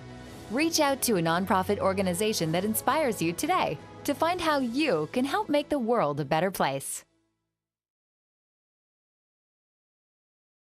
The challenges our planet's animals are facing sometimes feel a bit heavy. The animals haven't eaten in a day, 2 days, they haven't drank anything, they're cold, they're dehydrated. As soon as we started our descent, everywhere I could see was mud, just absolutely mud. The country has been in prolonged drought for so long, it was like a tinderbox waiting to go up. Okay, very heavy. Each of us wants to be part of the solution, and we can be. Remember that there's good happening right now. At home. All right, we were able to get into your unit, and we have all 4 of your cats. So, okay. And around the world. For any animal in any disaster. So let's focus on that, right? Be part of the solution, one rescue at a time. Search ifa.org/disaster ready.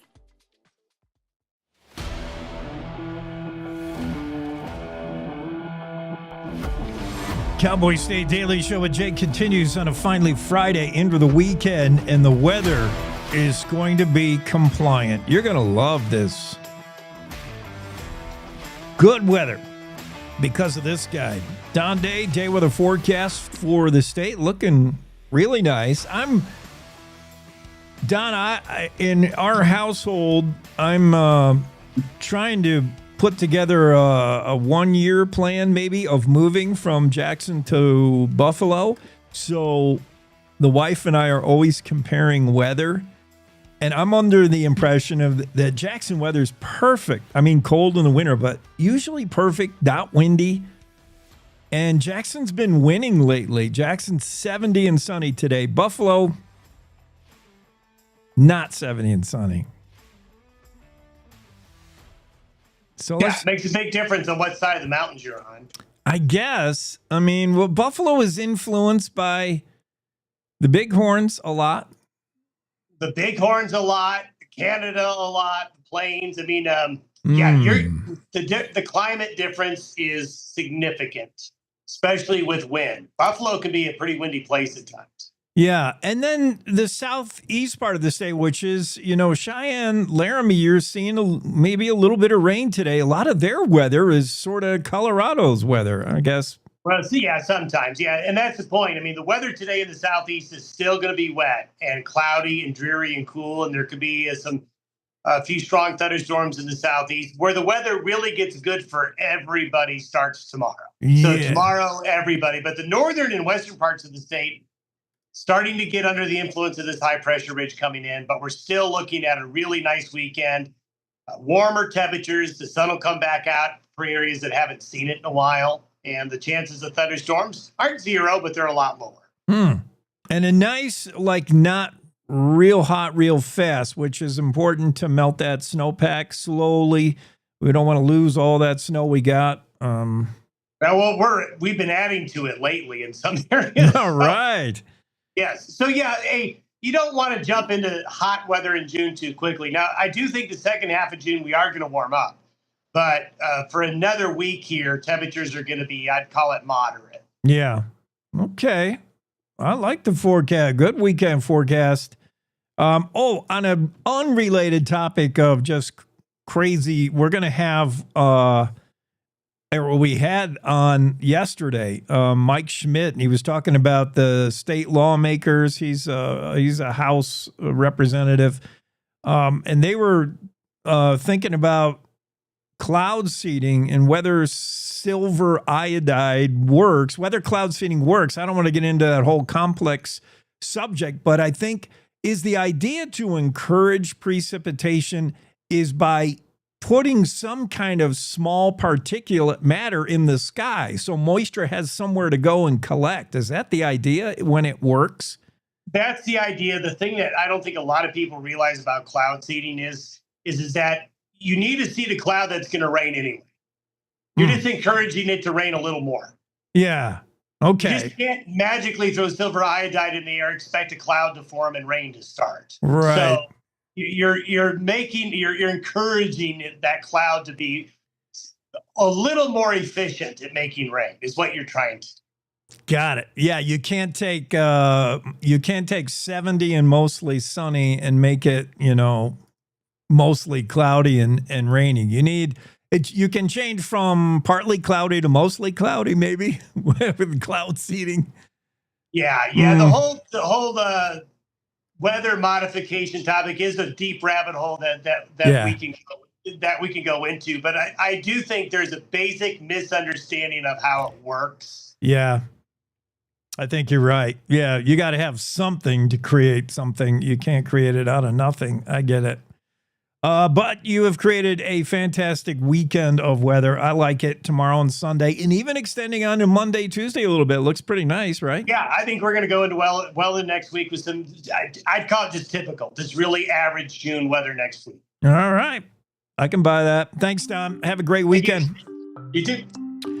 Day weather forecast of the Cowboy State Data looks really good for the weekend. I love it. Andrew Rossi going to come on the show in a moment. He may talk about this story.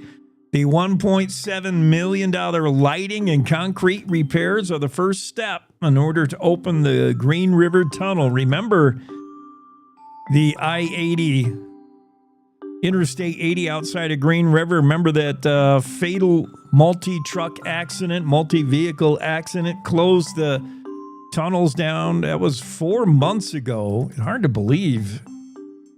Is it hard to believe it was that long ago, or did it feel like it was longer?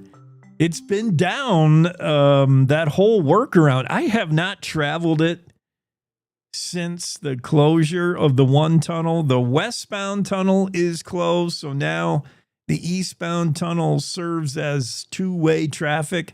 I'm sure it slows things, bottlenecks things down quite a bit, but at least people aren't driving through, downtown Green River to avoid the closed tunnel like the situation was for a little while on Interstate 80. But that explosive 26 vehicle crash, that happened back on February 14th. 3 people died in that. extensive amount of damage to the tunnel. And the first steps, of course, are making sure the tunnel infrastructure is safe. And all the tests have been done there. So now the next plan is electrical. And man, you can't believe how much that cost. Or maybe you can. Electrical's so expensive to do the lights. I mean, you can't have a dark tunnel, right? And the lighting system alone, nearly $2 million. And you just kind of base it on other tunnels that have done lighting. For instance, I think there was another tunnel. Let's have Andrew Rossi talk about it while I try to figure out there was another tunnel where if you judge it by that, how many, costs per mile of lighting, just lighting and electrical, it's incredibly expensive. So that's what YDOT is up against right now, trying to fix all the lighting. All the electrical in the tunnel is just totally trash. I think they got to start from ground zero. Here's Andrew talking to Wendy Core more about the tunnel situation on Interstate 80. The Green River westbound tunnel still remains closed and work underway to get that back open. The replacement of $1.78 million in lighting and concrete pavement is underway as part of the initial work needed to reopen the Green River Tunnel since a fiery, fatal multi-truck accident closed it down 4 months ago. Cowboy State Daily's Andrew Rossi reports that the repairs are among the first steps to restoring the tunnel on Interstate 80, which serves as a major transcontinental east-west highway that stretches from California to New Jersey. The lighting and electrical systems in the westbound Green River Tunnel were a complete loss as a result of that fiery crash that happened back in February. So in order to get it open again, they're going to need to replace all of the electrical and the lighting. So right now they're tearing down the old infrastructure in anticipation of installing the new infrastructure. The big project of actually restoring the tunnel, and that's making sure it's structurally stable, getting everything in place so it can reopen. The plan for that hasn't been fully formulated yet, and that's going to be released later this summer. What YDOT's doing in the meantime is the small stuff that they need to do anyway. Pavement repair, getting that old electrical infrastructure out of the tunnel so that the new stuff can go in immediately.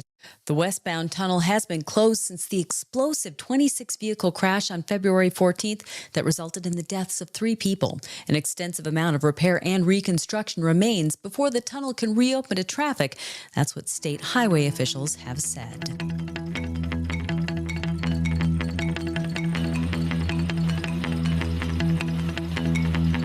Yeah, 1.78 million in lighting electrical alone. The whole cost of getting that westbound tunnel back open is going to be, astronomical. It's going to be a lot. YDOT Stephanie Harshes says the plan is still to have that tunnel open before winter. They're still shooting for that. So that means a busy summer of work.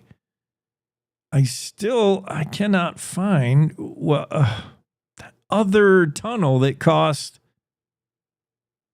if you just wanted to ballpark your electrical, there was a similar, here it is. Tunnel lighting is expensive, Andrew Rossi writes. When YDOT replaced the lighting inside the 3,200-foot-long US 14-16-20 west of Cody, that's the longest tunnel in Wyoming, by the way, 3,200 feet.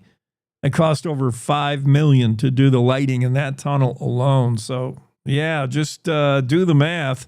The bill is going to be extensive for the Green River westbound tunnel completion. Just the electrical alone. Going to be super spendy. Andrew will be here in a little bit. We're going to talk about that story and several others of his.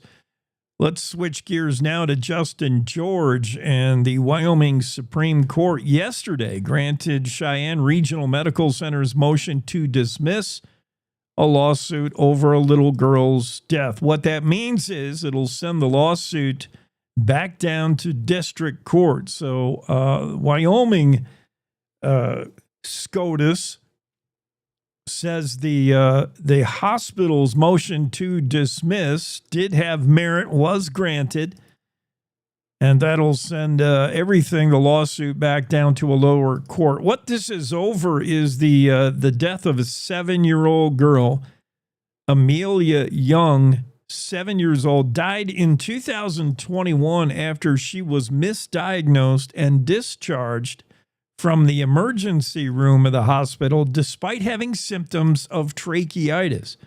Tracheitis, inflammation, and infection of the windpipe can be life-threatening in children. The lawsuit alleges that it was this misdiagnosis. They sent the kid home. The 7-year-old laid down on the couch, took a nap, and never woke up. And the family is suing over negligent care. The hospital, meanwhile, counters that it wasn't their staff that was working in the ER. It was contracted staff, which I still don't understand. I know hospitals use outside contractors for a variety of things like billing, and maybe you use some outside contractor to mop the floors or do clean up. But if your medical staff is an outside contractor, at what point are you responsible or not responsible for their actions? I mean, what if a surgeon, cuts off the wrong leg? What if, I don't know how much a hospital can just hide behind the notion that, well, they don't work for us. Well, then, I mean, if you go into the emergency room bleeding to death, do you have to have the wherewithal and the foresight to say, wait a minute, who do you work for before you save my life? I got to know, do you work for the hospital? Who's your employer? Yeah, it's just, I don't get that. Maybe Justin knows more about it. Justin George talking here. A Wyoming Supreme Court's ruling Thursday kicked a lawsuit against a Cheyenne hospital over a little girl's death back down to a lower court. Cheyenne Regional Medical Center had asked the high court to dismiss a motion that its lawyers had filed seeking immunity against a lawsuit that the family of a 7-year-old girl had filed against the hospital.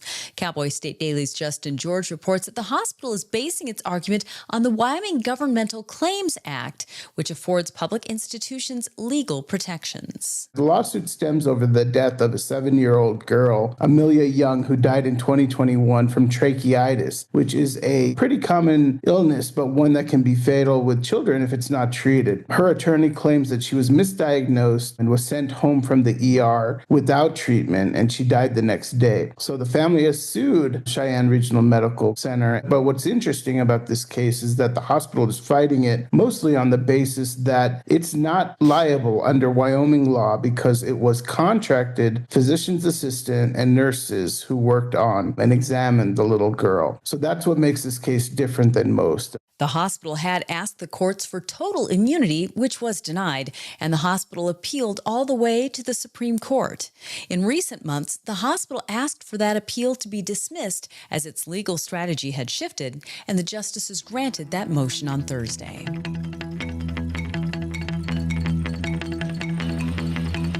Yeah, I don't know if I'm understanding that right. That doesn't sound right.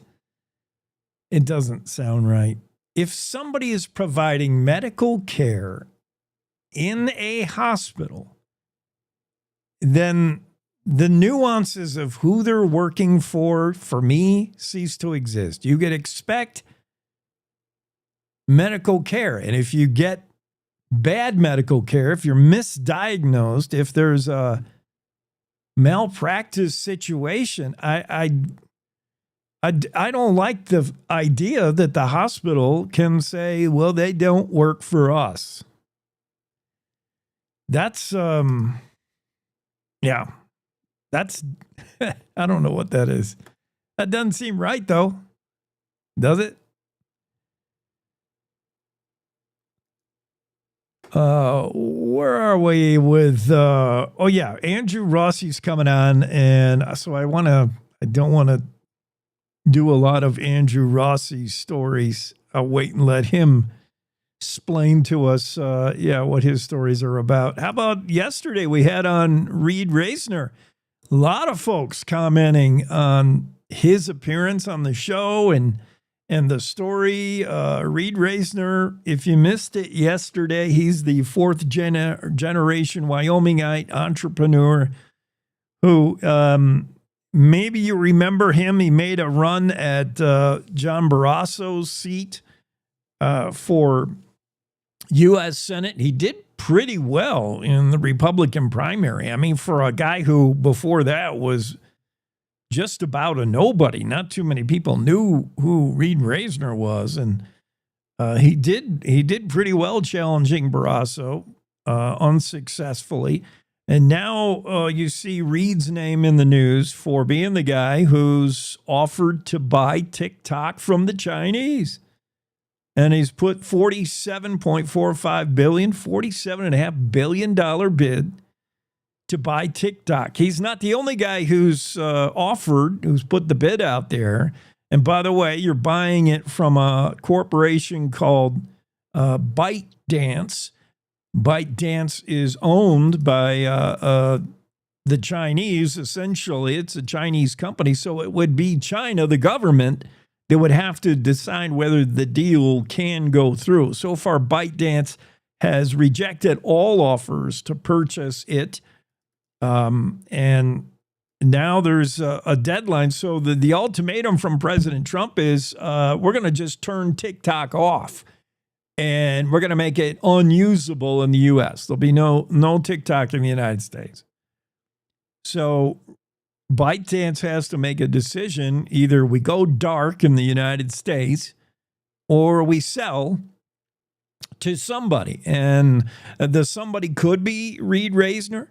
It could be others who have offered, including Amazon, Oracle, Perplexity, Microsoft, and the owner of OnlyFans have all made bids. I don't know who's offered the most. Reed Reisner with $47.5 billion is pretty good chunk of change. Reed with the stipulation that sale comes with the algorithms that drive TikTok. He wants to make sure that's included. But Reed was on yesterday to talk about a really groundbreaking idea he had, and that's essentially to pay TikTok users. How about that? You get money, revenue sharing plan for some TikTok influencers. If you have a lot of followers and well, that should be financially lucrative to you, people with a lot of followers. And Reed Reisner's got buy-in from several, if not dozens, of TikTok's top influencers, top users, those folks with a following. I think that a coalition of TikTok's top influencers included, if you count all their followers up, it amounted to more than 15 million of the estimated 170 million TikTok users. So he's got some of the top TikTok people who say, yes, we love this idea that Reed Reisner has. Yes, we love to share in revenue and get paid to be on TikTok. And we love it for TikTok to come home to America and be American owned. Really interesting idea that Reed Reisner has regarding the revenue sharing aspect of what he hopes could be the new American TikTok. He wants to bring it home to Wyoming. He's been talking to some pretty smart folks over there in South Dakota, including the governor and another tech company, about how TikTok would operate if we can get it out of China. But it's super interesting. If you heard Reed on the show yesterday, he's got some really cool ideas. That story's in the Cowboy State Daily. Greg Johnson wrote it. We talked about it yesterday on the Cowboy State Daily show with Jay. Quick break. We'll be right back with Andrew Rossi. Wyoming is the cowboy state. From corner to corner, there are so many stories to be told, and more cowboys and cowgirls are turning to the Cowboy State Daily news team to keep them in touch with what's happening both locally and in other parts of Wyoming. I'm Riley Strand, videographer and production assistant for Cowboy State Daily Video News. We're proud to bring the most important stories to our viewers every day. The stories that start conversations, the stories that make us laugh, the stories that make us think. Our experienced journalists at Cowboy State Daily are crisscrossing the state every day, talking to those who know the news best. Every day, host Wendy Core and I talk to the reporters who are covering the topics, issues, and people that are important to Wyomingites. And in our daily newscast, we bring you those stories. Tune into the Cowboy State Daily video newscast every morning, only on cowboystatedaily.com. You're listening to the Cowboy State Daily Radio Network. Sometimes fatherhood I'm the first Viking who wouldn't kill a dragon. can feel like an epic battle. But you will. But you can change your kid's world just by being there. And with a little help, you won't believe how high they can soar. All right, bud, you ready? I'm proud to call you my son. Come on! Never stop being a dad. To learn more, visit fathersincorporated.com. Logan Wilson here at the M Building in Casper, Wyoming. They do more than just support businesses and private events. They support nonprofits by offering reduced rates to help the community thrive. The staff here at the M Building have been incredible in helping me organize a fantastic event. They are great partners for those who want to make a positive impact on the community. Come check out the M for your next event.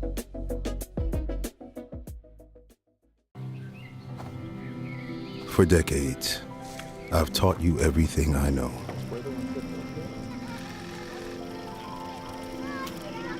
How to safely build a fire. How to control the flames.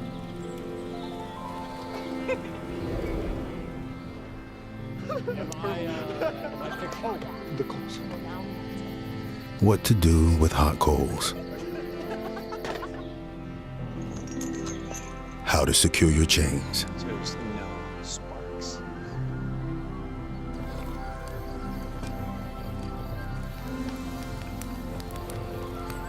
But I can only teach wildfire prevention. Only you can prevent wildfires.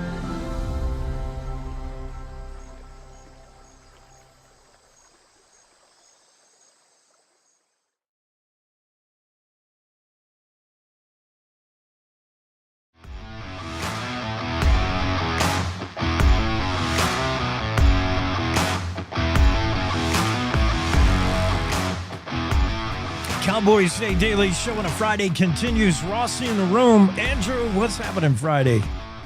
It's Friday, so that's worth celebrating in and of itself. You're right about that. It's the weekend, baby. Oh, yeah. Hey, almost. What's going on in Cody? There's a bunch of dudes with, kind of dad bods. They got their golf shirts tucked into their shorts. They're wearing socks under their sandals. And they're all rocking some old-looking, vintage-looking Porsches. It's some kind of convention going on in Cody. Well, Jake, how else would you enjoy a vintage Porsche other than with that apparel and that mindset? Totally.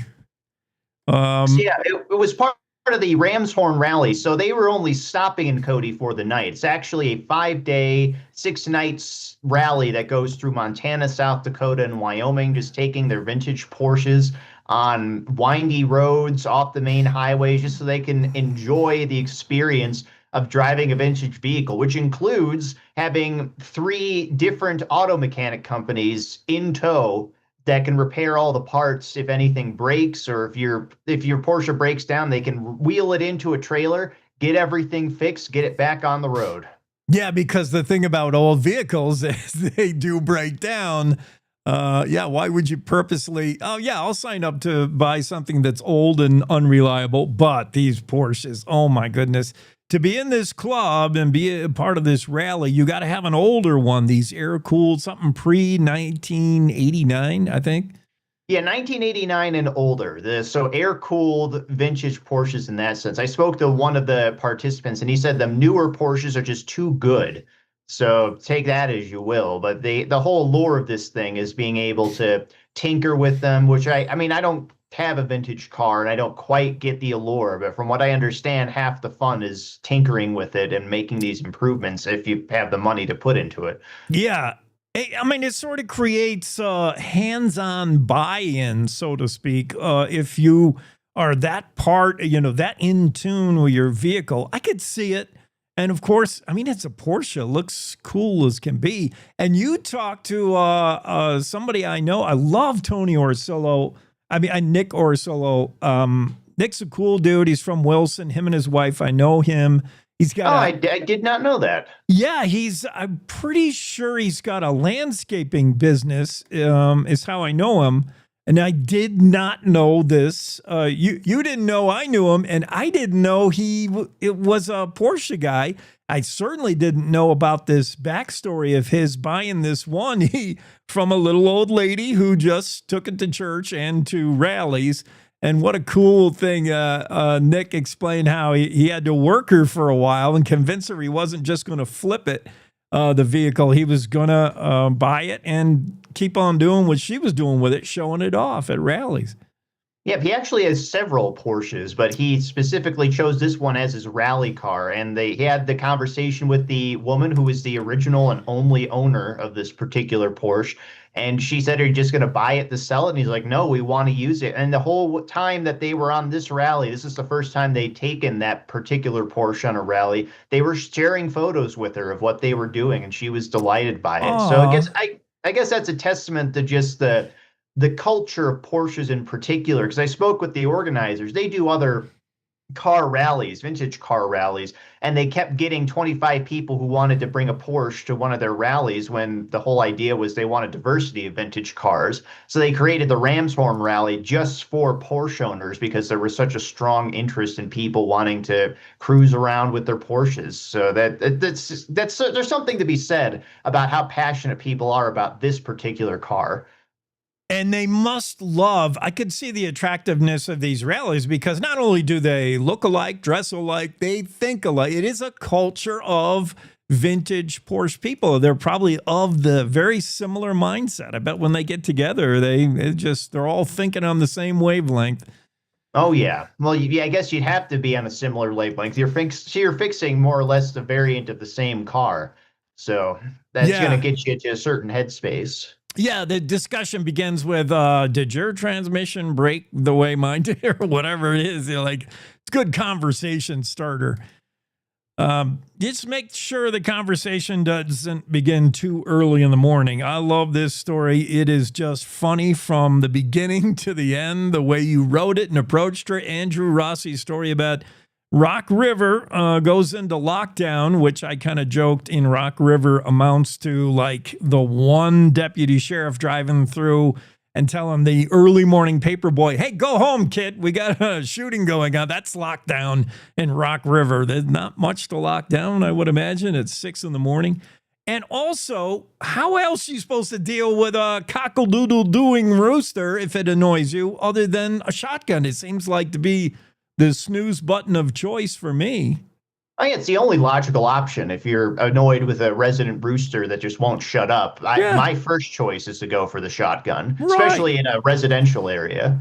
It's a Wyoming way, but in this case, there's a whole lot more to it. The rooster is some rooster at large.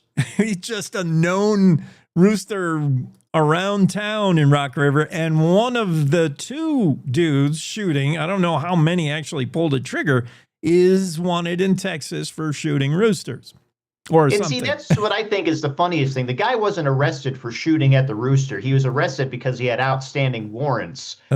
So I guess the moral of the story is if you're going to go out and attempt to shoot a rooster with a shotgun, I mean, yet you're going to get a citation for that. Just make sure you don't have any warrants before you do it. I can't imagine a story like this is like lead story in the police blotter for Rock River. How did you find out about it, Andrew? Albany County Sheriff's Office posted about it because they obviously they want to get the word out when there's a situation that there's a lockdown, and then they send up the clarifying thing where it's just like, yes, we were in lockdown, it's been lifted. There were shots fired, but they were fired at a Rooster, and there was someone arrested, although not for firing at the Rooster, and everybody got away unscathed, including the Rooster. So for all we know, there's still people annoyed in Rock River with that rooster crowing this morning because there are people annoyed with it crowing yesterday.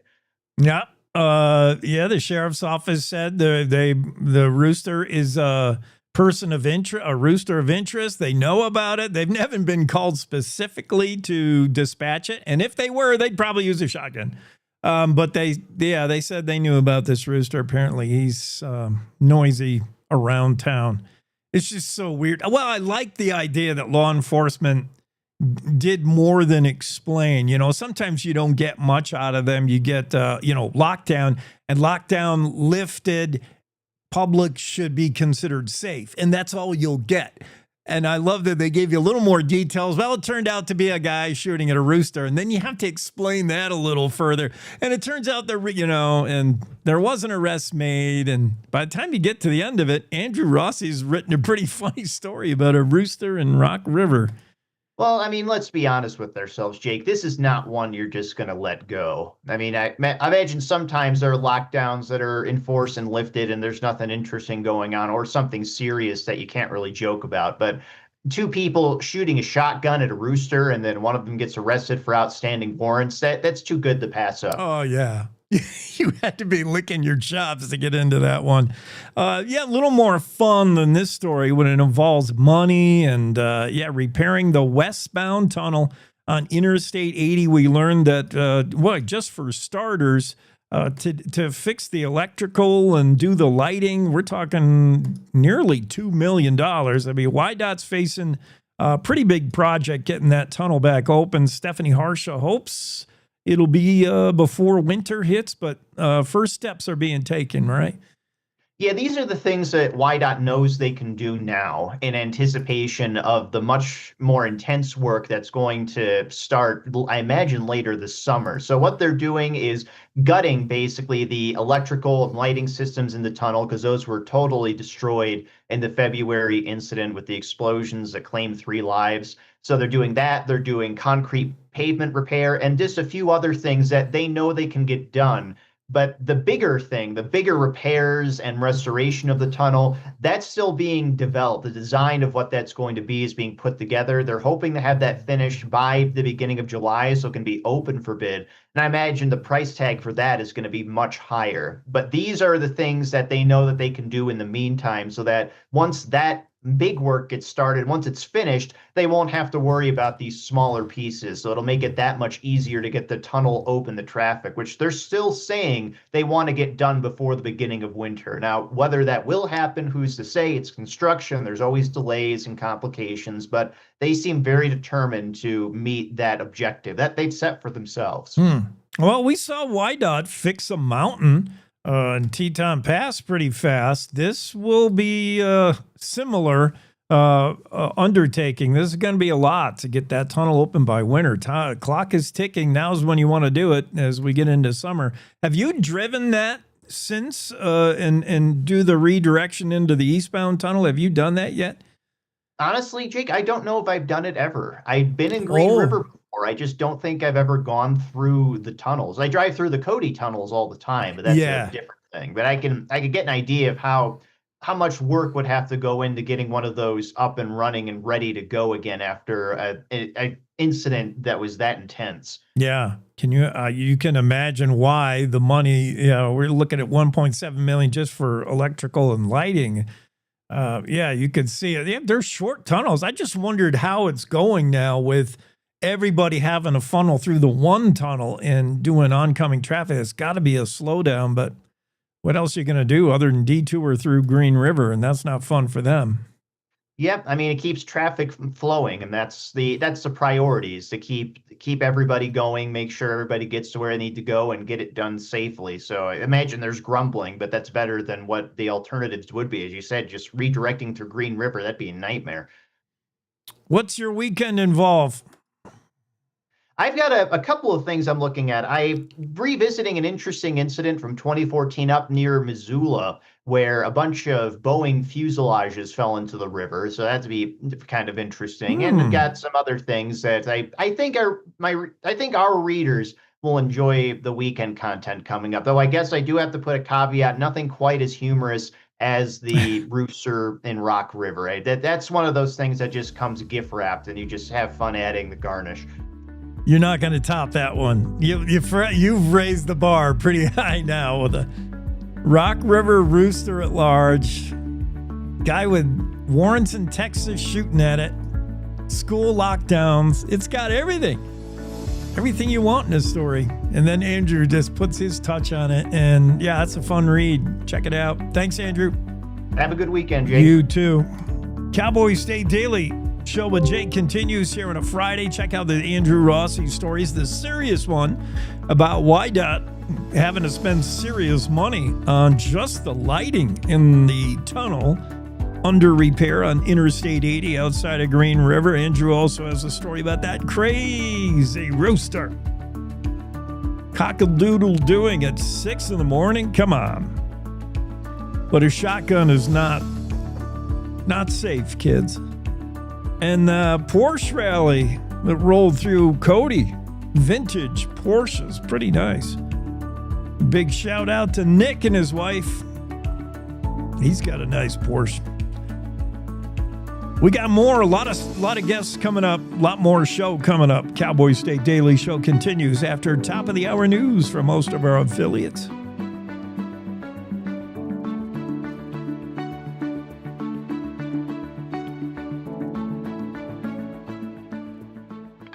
It's time to take a look at what's happening around Wyoming. From the Cowboy State Daily Newsroom, I'm Wendy Kaur.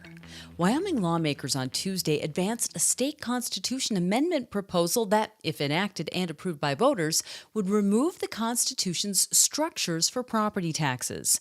But Cowboy State Daily's Claire McFarland reports that when the two chairmen of the Joint Revenue Committee looked back 2 days later, they said that draft takes the call for property tax reform too far. Senator Bob Ide on Tuesday was like, I want to make a draft to get rid of property tax out of Article 15 of the Wyoming Constitution. But I believe what the chairman of that committee cast as maybe unintentional or maybe too far is then doing that would also get rid of like industrial taxes, mineral property taxes, not just focus on the little old lady who can't afford to live in her own house. Property tax reform was a top voter issue ahead of the 2024 general election. A Wyoming Supreme Court's ruling Thursday kicked a lawsuit against a Cheyenne hospital over a little girl's death back down to a lower court. Cheyenne Regional Medical Center had asked the High Court to dismiss a motion its lawyers had filed seeking immunity against a lawsuit the family of a 7-year-old girl had filed against the hospital. Cowboy State Daily's Justin George reports that the hospital is basing its argument on the Wyoming Governmental Claims Act, which affords public institutions legal protections. The lawsuit stems over the death of a 7-year-old girl, Amelia Young, who died in 2021 from tracheitis. Her attorney claims that she was misdiagnosed and was sent home from the ER without treatment, and she died the next day. So the family has sued Cheyenne Regional Medical Center. But what's interesting about this case is that the hospital is fighting it mostly on the basis that it's not liable under Wyoming law because it was contracted physician's assistant and nurses who worked on and examined the little girl. The hospital had asked the courts for total immunity, which was denied, and the hospital appealed all the way to the Supreme Court. In recent months, the hospital asked for that appeal to be dismissed as its legal strategy had shifted, and the justices granted that motion Thursday. 2 weeks out from the latest deadline for the Chinese owner of Tik Tok to either sell its U.S. operation or go dark, a Wyoming entrepreneur remains optimistic about buying the popular social media app. Reed Reisner, CEO of Omnivest Financial, has been making a push to stand out among a list of heavyweight contenders for TikTok that includes Amazon, Oracle, Perplexity, Microsoft, and the owner of OnlyFans. But Cowboy State Daily's Greg Johnson reports that Reisner has said that his investor group's $47.45 billion bid is $20 billion ahead of the next highest. There's 2 weeks left on the deadline for TikTok to sell or get shut down. That puts Wyoming entrepreneur Reed Reisner in kind of overdrive if he's successful and brings TikTok to Wyoming. I mean, that could be a huge get business-wise, economy-wise for Wyoming. He said his bid is the only one that allows the Chinese company ByteDance to still be part of the business, although that would be a minority stake and wouldn't have any authority. I'll be back with more news right after this. When it comes to building and managing your wealth, our Hilltop Bank Trust and Wealth Management team will help you determine the best route for your specific journey, utilizing our expertise and resources. Visit one of our locations in Casper, Cheyenne, or Gillette to learn more about Hilltop's financial planning, investments, and trust services. We're here to build your confidence about your financial future. Trust and wealth management products are not FDIC insured, have no bank guarantee, and may lose value. There was a lockdown in Rock River on Thursday morning, all because of a heated exchange between a wanted man and an annoying rooster. Cowboy State Daily's Andrew Rossi reports that apparently 2 individuals were frustrated by the crowing of a well-known rooster, so they attempted to silence it with a shotgun. 6:18 a.m. Albany County Sheriff's Office gets a call of shots fired in Rock River. They respond to the scene. They find 2 individuals who are upset with a rooster. And they were so upset with the rooster that they shot it at least once with a shotgun. One of them was cited for reckless endangerment with a firearm, but the other one who shot the shotgun at the rooster, turns out he had outstanding warrants in Texas, so he was arrested. So the lesson is, I guess, never shoot at a rooster within city limits because you'll get cited for that, and you shouldn't play with guns where people are, especially if you've got outstanding warrants. Sheriff Aaron Applehans said at least 1 shot was fired, but nobody was injured. The rooster, which had been living under a camper trailer, escaped unscathed. And that's today's news. Get your free digital subscription to Wyoming's only statewide newspaper by clicking on the daily newsletter button on cowboystatedaily.com. I'm Wendy Core for Cowboy State Daily.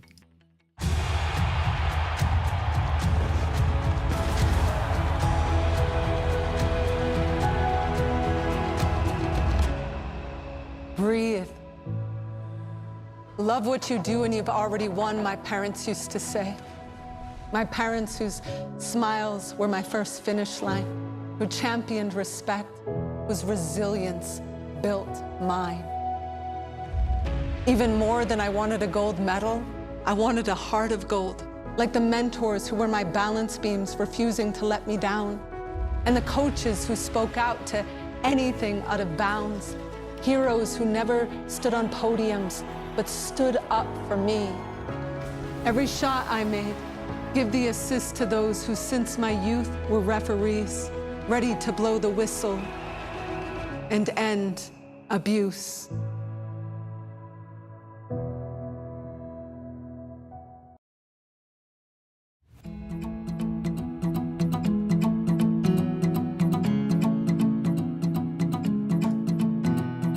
Cowboy State Daily Show and Jake continues on a Friday. Into the room, Secretary of State Chuck Gray. He's part of the board, our top state electeds who make up the State Board of Land Commissioners, who made a decision yesterday to deny the renewal of 6 leases for that controversial gravel mining operation on state-owned land around the base of Casper Mountain there. The vote was 3-1. We'll tell you who voted what and why, but this guy was... I imagine, well, you're going to tell us why. In the story from Zach Sontag, we learned that at least Megan Degenfelder thought what factored in her decision was the people. I mean, people didn't want this. They certainly came out and waged a 14-month fight against the gravel pit. Megan Degenfelder heard their voice. That swayed her vote. Well, what were you thinking, Chuck? What was your thoughts on the gravel pit?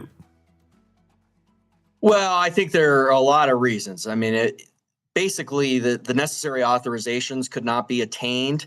The zoning had not worked out for Mr. True, but I also think that it had just been so clear where the people were at. And I think from the start, from the approval on this, when I went up to tour the location. It was the first to go up there, and then the others sort of followed.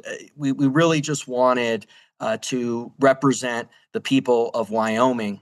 And it was so clear from the testimony that this was just wrong. And that's what I emphasized in my comments, in addition to all the fiduciary aspects. But it was just totally wrong for Wyoming, for Natrona County, for Casper. And Casper's my home. I mean, that's where I'm from.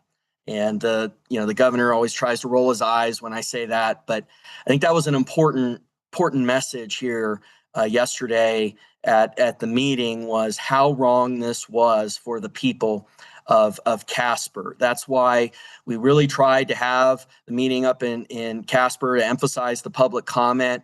Unfortunately, that didn't happen, but a lot of people turned out. There was a lot of testimony, and had gotten really familiar on this issue over the last 15 months with the tours we did, the town halls we did. The reality was, too, that this is just not in the best long-term interests of the trust beneficiaries. It's not.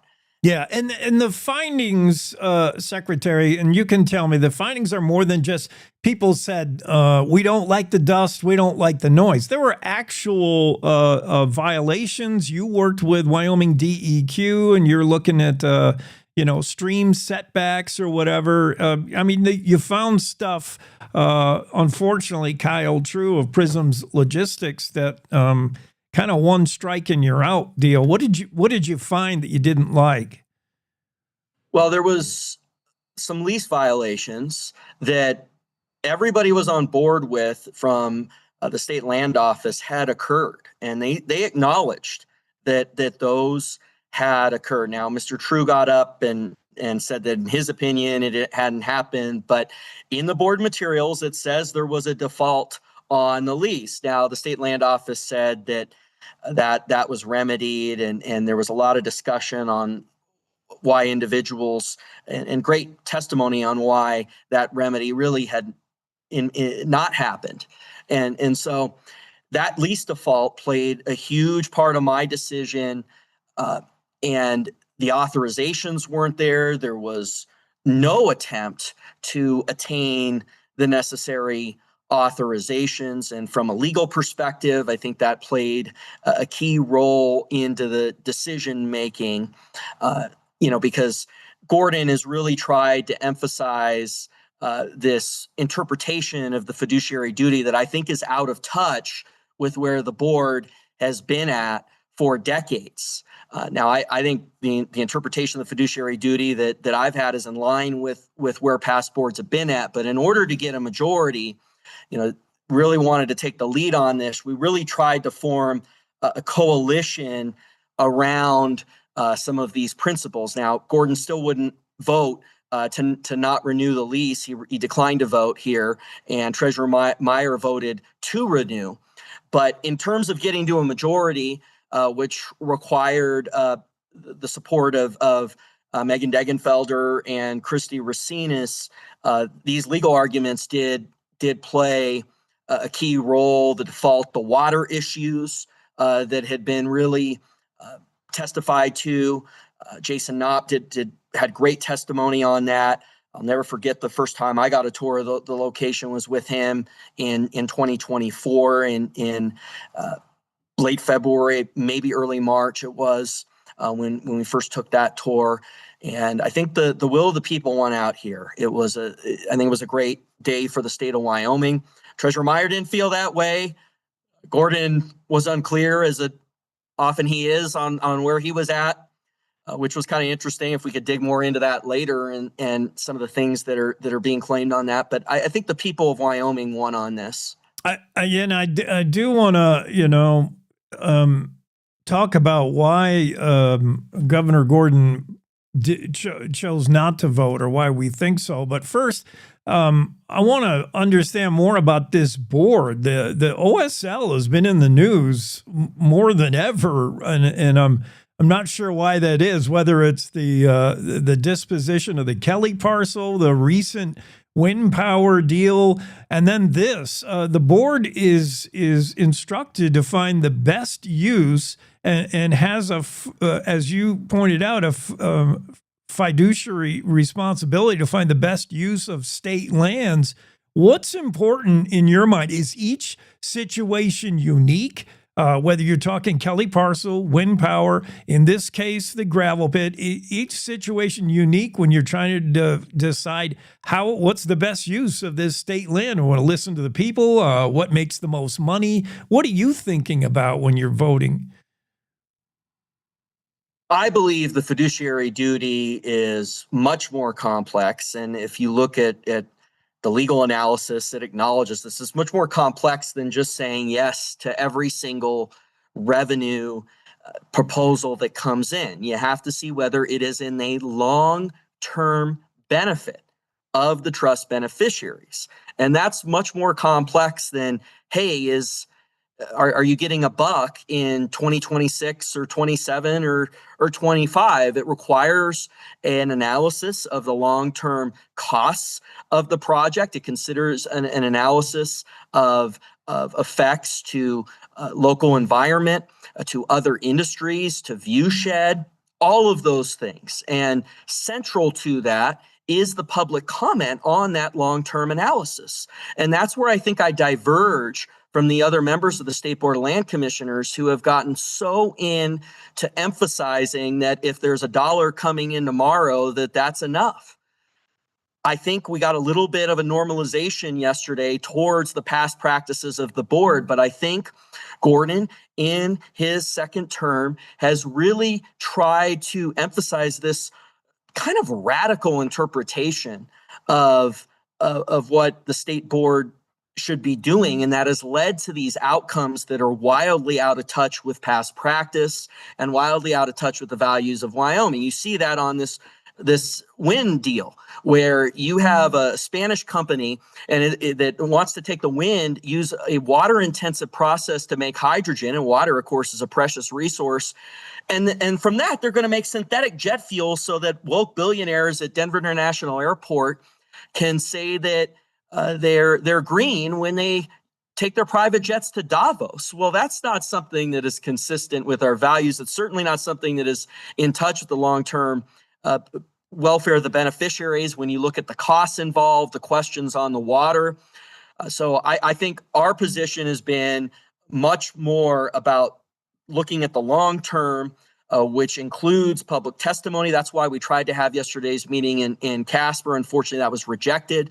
But I think ultimately on this very narrow vote, we got a normalization towards where the board should be, what is actually a correct interpretation of the fiduciary duty. But you're absolutely right, Jake. I mean, the way that the Kelly parcel sale was jammed through, I mean, that came 2 days after the election. It was very clear that Gordon wanted to do the deal with Biden because ideologically more aligned there with that Biden approach to that. And so we said no to that. I mean, it was totally the wrong deal for the state. But you're right that this left-wing sort of tinge on the board that we've been pushing back against, it has been a defining moment over the last year and a half for our state.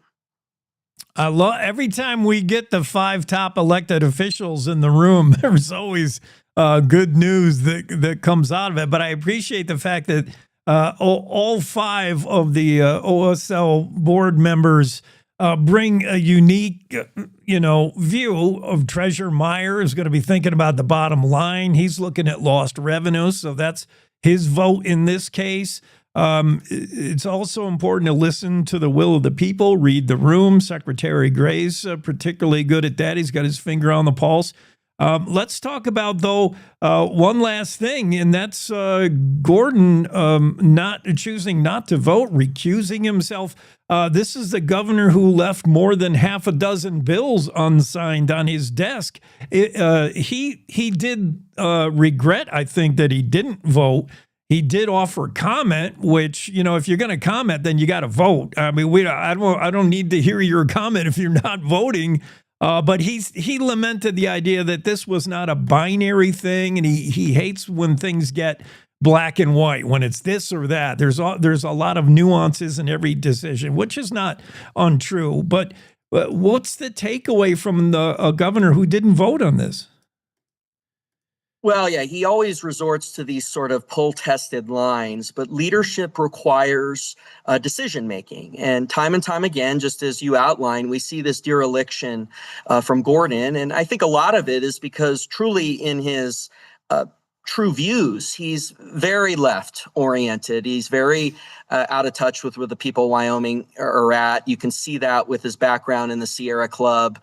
And so he's always, I think, dealing with this tension where he's so out of touch with where the people are at. And what he resorts to a lot of time is declining to weigh in at all. And that's not leadership at all. I mean, his allies on social media are saying that, well, he's the deciding vote. He casts a vote if there's a tie, which is a claim he's also tried to make. And you look at the minutes we approved yesterday, and that's totally false. He's listed as an aye on every single vote from the last meeting. He casts votes all the time, and he never tries to change that in the minutes. But whenever there's a moment of tension where he has to make a decision, he goes to this thing where he says that he's not going to cast a vote. He only casts a vote when it's the deciding vote, when the board is tied otherwise. And that is not in line with what the minutes say. And he's got sort of his allies on social media saying that it's just false. I mean, look at the minutes that we just approved yesterday from the last 3 meetings. He's listed on an aye on every single thing. So if that were not true, he would have said that was inaccurate. So one of the things I tried to do, and this is why he gets so upset, in the board, he's the chairman. So it's kind of this no holds barred. He interrupts me. He starts yelling when I say something that sort of is about transparency, or when I express a disagreement, and he basically controls the room. And so you can, basically stop any dissent. And that's why it actually is kind of entertaining, Jake. I mean, people that are there, I mean, I know it's a 10-hour meeting, but there are these moments of just like one of the things yesterday is he didn't want to take public comment in the room. It's very in the legislature, and all the time on the board, the convention is you take public comment in the room first, and then you go to Zoom. And it's great to have the Zoom option. I think that's wonderful. I'm all for that. But he would not move the meeting to Casper. You had individuals traveling round trip 5 hours to come to this meeting. And I thought that it was, especially in light of him declining our request to move the meeting to Casper, that we should take public comment in the room first. And he refused to do that. He was like switching it up, which I've seen very rarely with him. It happens maybe 5 to 10% of the time, if that. And I questioned that, and he started interrupting and getting all angry. And there were a couple other moments in that where I pushed back on, and I talked about the fact that it wasn't moved to Casper. And he doesn't like when he's challenged in that way. He's very used to the media. And I appreciate you, Jake, getting both sides. Always get both sides. And I enjoy my interactions with him as well. I tried at the end, we always try to acknowledge that we have differences of opinion, although it's gotten quite acute. We had a moment yesterday, actually, we were laughing about a couple things afterwards, but I'm not going to back down. I'm not going to back down. Not going to back down from his yelling and him getting all upset and everything, because I've been there with these insiders in the legislature that try to stop the will of the people. I'm on solid ground in terms of putting forward what the people want, getting accountability. And that leads to what I did yesterday when he basically wouldn't say what his vote was, because he does this all the time on motions, and he gets listed aye in the minutes afterwards, which is kind of interesting. But I asked him, Governor Gordon, how are you voting? And he said, I'm not going to vote. And so it's on the mic. I think it's very important we do that. And I don't think he liked that moment of accountability. I hope it's reflected accurately in the discussions moving forward, because this idea that he can only be the tie-breaking vote is not in line with the minutes that were approved yesterday. And he tries to get allies out there saying his narrative, but it's just not in touch with the reality. Yeah, and I think I can understand the governor's thinking and positioning there. Often the chair of a board or the mayor of a town hall, the one who leads the meeting, doesn't want to influence the rest of the board, doesn't want to begin the discussion, doesn't want to voice their opinion till the end, and doesn't want to vote until the end. They want to let the discussion happen. I sort of get that, but let me ask you one last thing before we got to let you go, Secretary Gray. State Board of Land Commissioners, been in the news a lot. It's an important function. This OSL board, from what you described to the meeting yesterday, is this board still functional? Oh, the debates have been as vibrant as ever. And that deliberative process is so important. One of the things that I've tried to emphasize after this debacle from 2023, when this was put forward on a consent list. And yesterday we got a very positive result in line with the long-term benefit of the trust beneficiaries, with the rejection of the lease renewal. But one of the things I tried to emphasize with this disaster from 23, where this was put on a consent list, is moving things off of consent. One of the things I asked in our briefing to be moved off of consent was these 70 uranium leases that the treasurer asked a lot of good questions on yesterday. He did a great job on that. And if it were put on a consent list, which I had asked for it to be taken off during our briefing, it would have just gone through. And I've also tried on all the leases to ask the state land office to list how close they are to population centers. And that is on the board materials now, which is another change. One of the things that came out of the debacle from 23. Now, one of the things that Ms. Bramlett, the attorney for the Casper Mountain Alliance, noted is the need for us to have maps on all these leases. And I've asked for that many, many times, including in a meeting with the governor in 2023. Don't meet with him that often, but we had a meeting in 2023 where I talked about the importance of that even before this had come to the forefront. And for some reason, and we're going to continue to focus on improvement. I always am. And you look at moving things off the consent, which came to the forefront yesterday, with the great questions of the treasurer, having the mileage from the population center. We're continuing to improve. And I focused on that too, the need for us to continue to get those maps from the state land office. So we have a lot of deliberation. I'm very proud of it. In the past, the placeholder for the meeting is that it's from 8 a.m. to noon and that it would end by noon. That's a sign to me that there wasn't debate. Since then, pretty much all of our meetings go till 5, 6, 7, and we don't take a lunch break, which is fine. I'm all for that. I'm all for getting the work done and advancing the work. But it shows you that the deliberative aspect of the board is stronger than ever. When in the past they did it in 4 hours, now we're doing it. Yesterday's meeting was 10 hours with, I think we had maybe 3 10-minute sort of brief bathroom breaks. But other than that, there was no hour-long, half-hour thing. The board, the deliberative process is very strong. As much as the governor has been trying to stifle it and interrupt it and yell and get all upset when we note these differences and the transparency we're trying to bring out there, I'm really proud of our work to enhance the discussion and that deliberative process. And I think that's why we got this great outcome yesterday that was in line with what the people of Wyoming want, in line with the long-term benefit of the trust beneficiary. So I think it's stronger than ever. And I know the media tries to emphasize the differences, and I know that makes some uncomfortable, and I get it. It is when there are these huge disputes, it can get that way. But unfortunately, the stakes are so high, and the policies that this insider group are putting forward are so inconsistent with our conservative values that I'm afraid that it's going to require this sort of transparency, this sort of deliberative process, this sort of debate for us to win. And that's why we won yesterday, is because we had that deliberative process and that in that debate. So I'm really proud of that. And I think we're in a strong position. I'm not going to back down, even though some want, in the media and the insider group and the governor are trying to set that up. No, we're going to stay strong. And I think it's really come to fruition. No, I think the diverse opinions of the 5-member board are healthy. I think the discussion is healthy.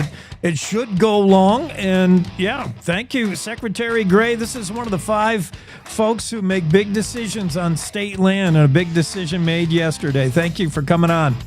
Thanks, Jake. Anytime. You bet. Secretary of State Chuck Gray, we're going to take a quick break, and we're going to get a CPA in the room. No, we're not going to do our taxes right after this.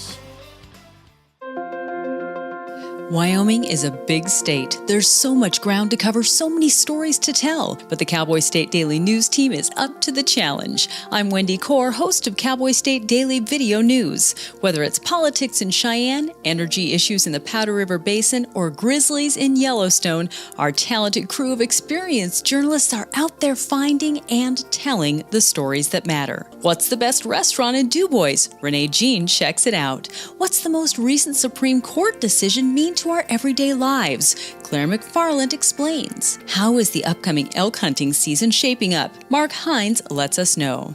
Every day, I talk to the reporters who are covering the topics, issues, and people that are important to Wyomingites, and in our daily newscast, I bring you those stories. Tune into the Cowboy State Daily Video Newscast every morning, only on CowboyStateDaily.com. This is the Cowboy State Daily Radio Network. We all make choices. When it comes to alcohol, kids make choices whether to drink or not. Bye, Dad. Bye-bye. Remember, I'm going to Alex's party tonight and sleeping over. Have fun. Hey, have a seat for a second.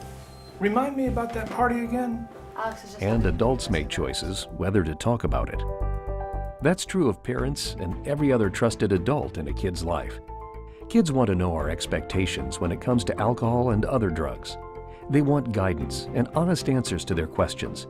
And it makes a difference when the message is consistent and part of everyday conversations. So talk with your kids and help lead them on a positive path. Because when you talk, they hear you. For more information about talking with your kids about underage use of alcohol and other drugs, visit underagedrinking.samhsa.gov. I don't think many kids in my son's school even do it. He makes fun of his friend who vapes. He would never try it. She's into soccer. She's on the honor roll. She's just not the type. No way. No way. No way. No way, my kid would never vape. Get your head out of the cloud. Today, nearly 8,000 kids will start vaping. Maybe even yours. Learn about the dangers at talkaboutvaping.org. Life's daily battles are not meant to be fought alone. We're not powerless, so long as we don't lose sight of what's important. Don't be afraid to seize that moment to talk to your friends. Cloud, you okay? Because checking in on a friend can create a safe space. The first step on our new journey. You coming? Reach out to a friend about their mental health. Seize the awkward. It's totally worth it.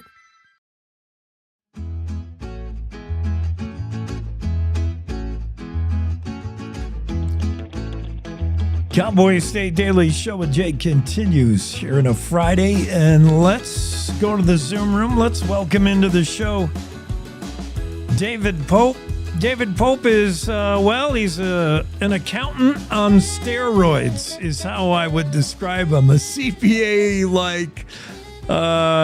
he began a career of CPAing in Colorado, and look at him now. He's got a group of 3 different accounting firms, DAP, CPA, serving thousands of clients. More importantly, though, this guy serves on the Wyoming Select Committee on Blockchain and the Wyoming Stable Token Commission.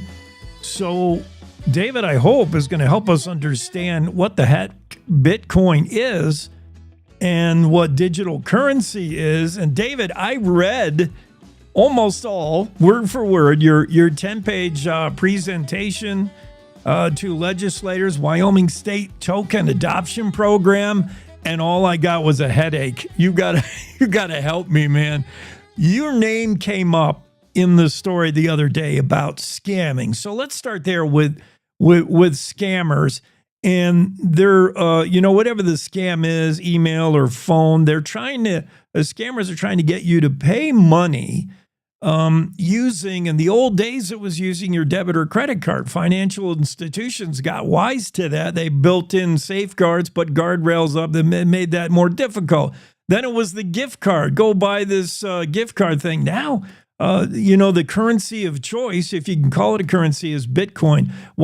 First off, why are scammers choosing to have you go buy some Bitcoin, use digital assets like this?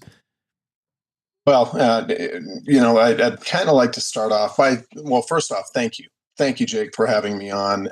Thank you to the Cowboy State Daily. I think that it is a wonderful addition to our to our media outlets within the state, and I think it is rapidly becoming the predominant one. And I think you guys have done a wonderful job in that. And I love the fact that you have multiple formats that you bring the news to the people in. Yours is one of them. So thank you, thanks, first David. off, for that. The second thing, getting to your question, I tried to look up some statistics, and this is such a new phenomenon, even though Bitcoin and cryptocurrency is now, 15 years old, almost 16 years old. It's a relatively new phenomenon that people have enough access to it that they are able to be defrauded out of it.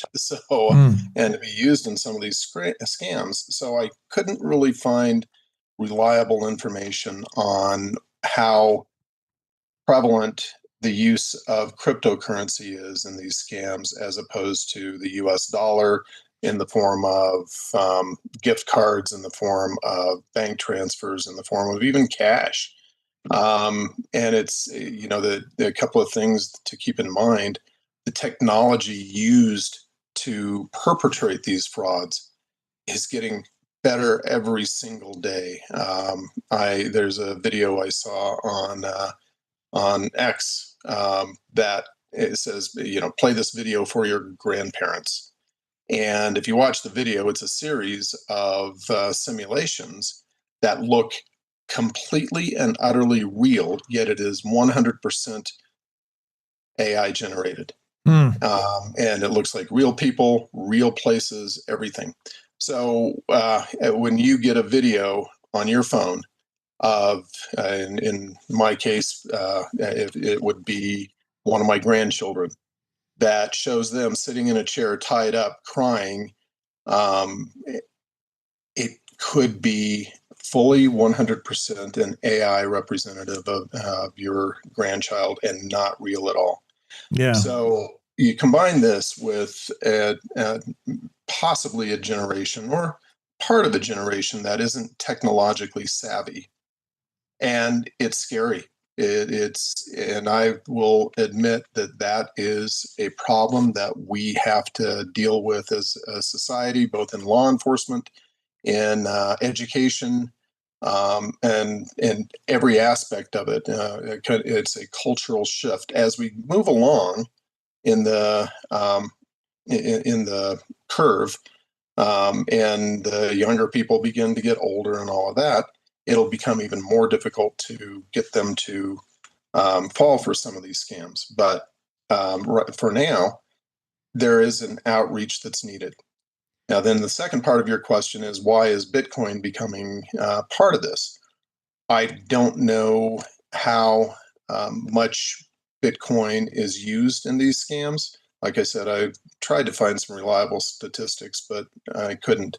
The only thing I can say is one of the most common complaints I hear about Bitcoin and other cryptocurrencies is that they're used for terrorist financing. So just to bring the two scenarios together, in 2024, I think, the last statistic I read, there was an estimated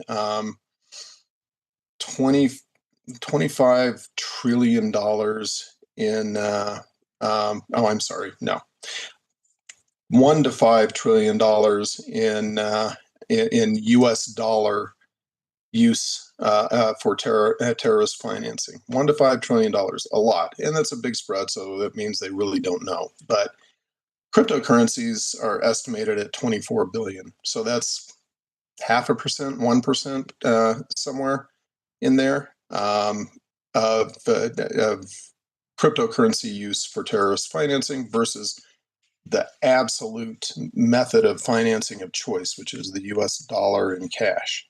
So keep those figures in mind. Bitcoin still, I think, is a very small part of the total scams perpetrated, especially on the elderly, but it's growing. It's a concern, and we need to make sure everyone's educated on it. So the reason, of course, for both cash, gift cards, and also cryptocurrency is because it's more difficult to trace. If you have a gift card, if you send a gift card, it can be used, and very little can be done about it once it's received by the fraudster. So with Bitcoin, you have a wallet that you send it out of. Once you send it out of there, it can be transferred to other wallets, electronic wallets, and it becomes really difficult to trace it. And that's essentially the reason, is because they don't want the payment trail. Modern law enforcement techniques are improving on it. Bitcoin, in spite of the hype, is not completely private. Cryptocurrency is not completely private. There is a trace between the wallets, an electronic trace, and modern investigative techniques are allowing them to go in and, at least in the initial stages, trace those wallets.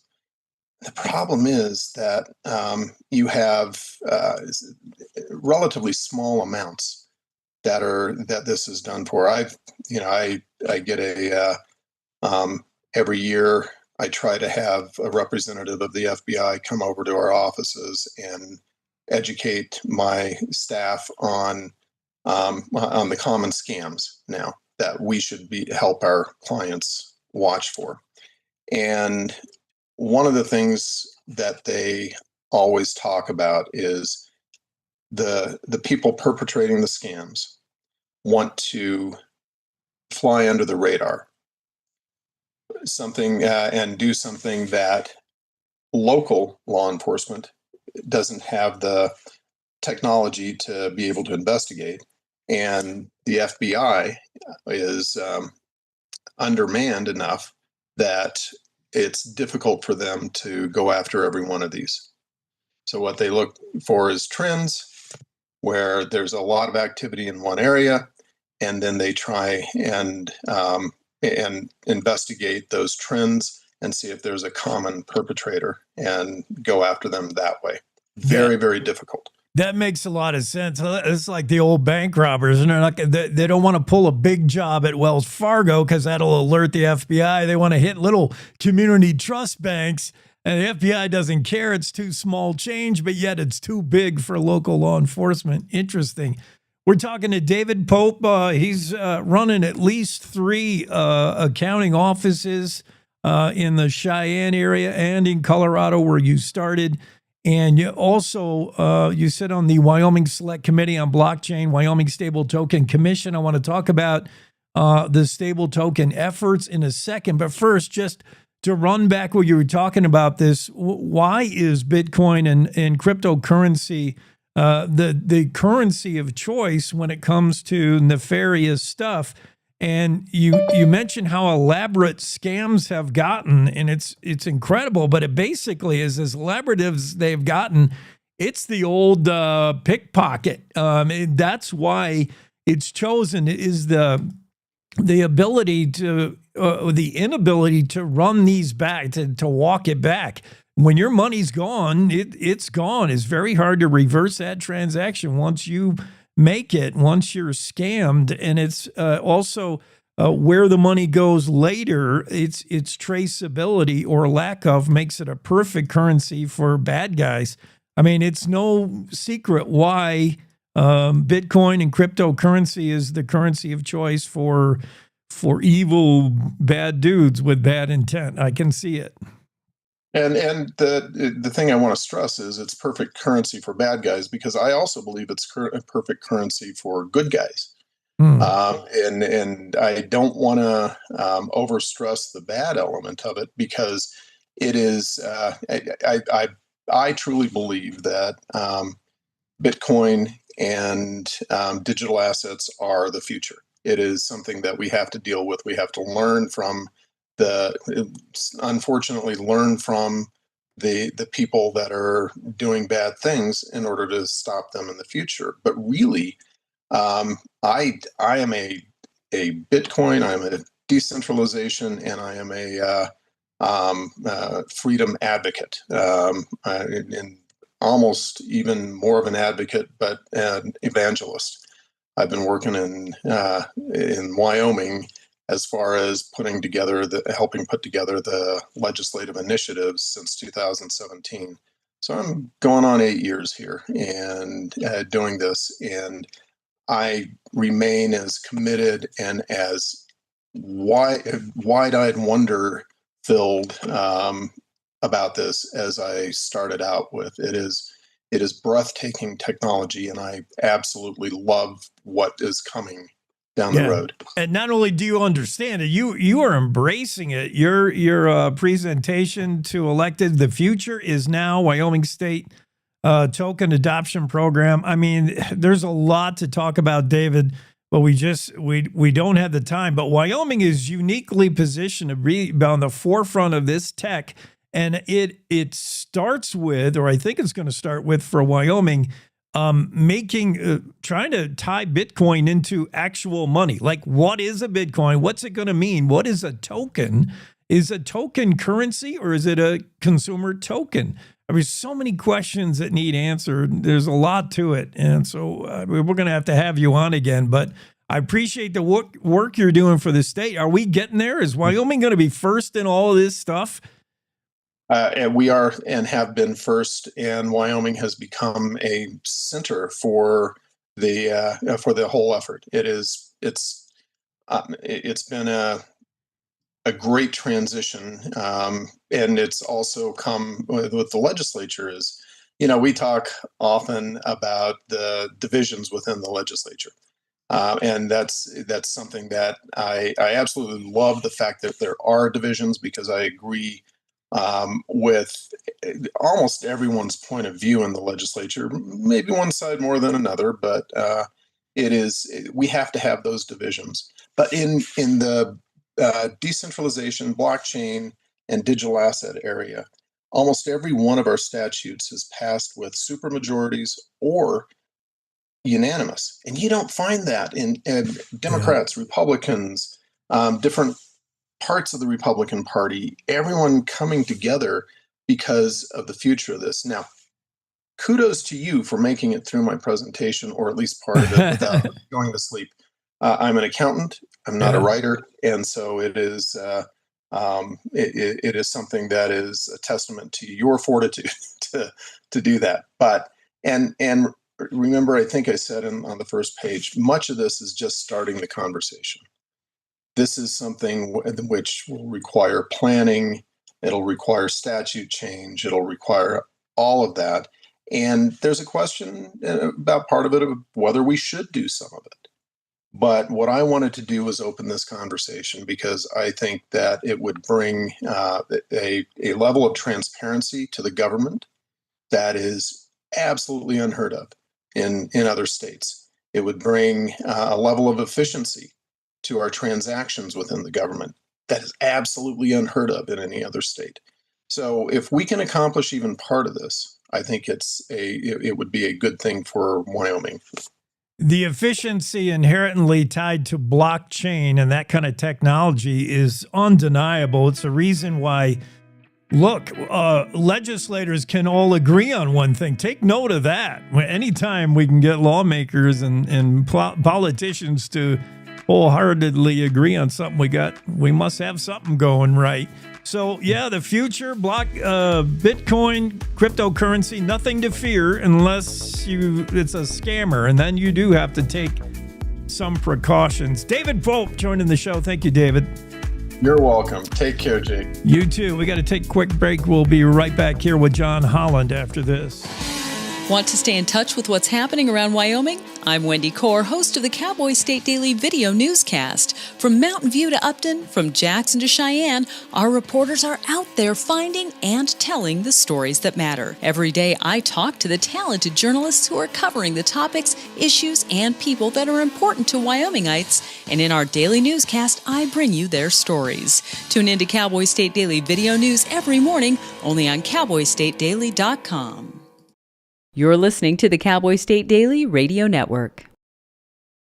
Who can you turn to for news you can trust? Your local TV and radio broadcasters. You trust us to keep you safe during times of crisis and to deliver the weather, sports, and entertainment you rely on every day.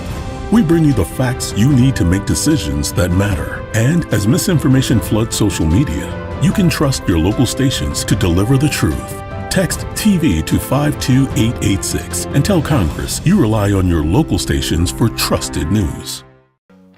You handle the healthcare, we'll handle the marketing.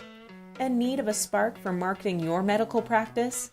Loom Studio provides creative and strategic healthcare marketing that illuminates the path to bigger and better experiences for your business and your patients.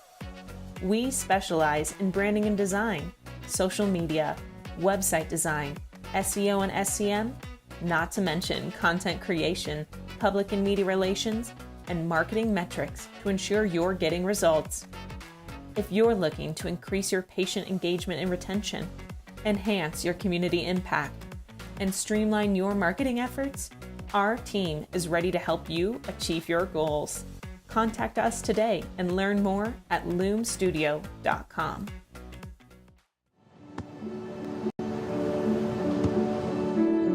I don't remember how it started. Go to that. Cowboy. Our back and forth. It always came back. Dad! You probably don't remember what you told me. That was perfect. But I heard every word.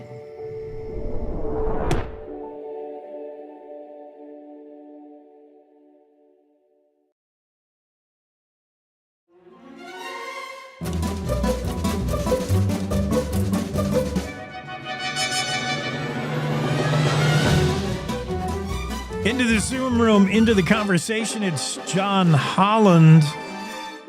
You are aware, John, welcome. You are aware that Jackson Hole already has an original John Holland. Talk about history. Yeah, no. Second resident of the valley. Right, man. I mean, that name goes back a ways. John Holland, there's a lot of reasons you may know this guy in the Jackson Hole area. We're going to concentrate on your role as executive director, executive producer of a pretty cool documentary. I watched most of it just before I came on today. It's awesome. When did you get into the film business? Only recently, more or less, with tension in a film prior to that called One Weekend in September. But we at the One Fly we're coming up on year number 38, if you can believe it, of hosting the tournament in the Valley. And as we sort of sat there on the cusp of a third generation, when you think about it, of anglers that have been participating in the tournament, I talked with Hilton Graham, our director, about creating a film that really speaks to the why of what we do. A lot of people know what the what is, but the why is really what this film was all about. And if we're lucky enough to go into a third generation of anglers and guides and participants, we just wanted to honor the fact that we've been doing this for a couple generations now. And that's really what the genesis of Tension was all about. Yeah, the Jackson Hole One Fly tournament, fly fishing tournament, often imitated, never duplicated. It is legendary. We don't have time to go into what that's about, but what it's about is highlighted in this film we're talking about, this documentary called Tension, which is perfectly named. We'll tell you why in a moment. It's been nominated, by the way, for an Emmy by the National Academy of Television Arts and Sciences. It is really cool, really good. And I mean, basically, it conjures up all the things that I remember from A River Runs Through It, the film, which is fishing is not about catching fish. And that's like so far down the list. Fishing is about a lot of things, man, and it speaks to a lot of people, and you capture it all in this short film. It's incredible. I love it. Whose inspiration? Who had the idea first? And you all probably came on board as, Jackson Hole, the whole fishing tournament, but where did the vision come from?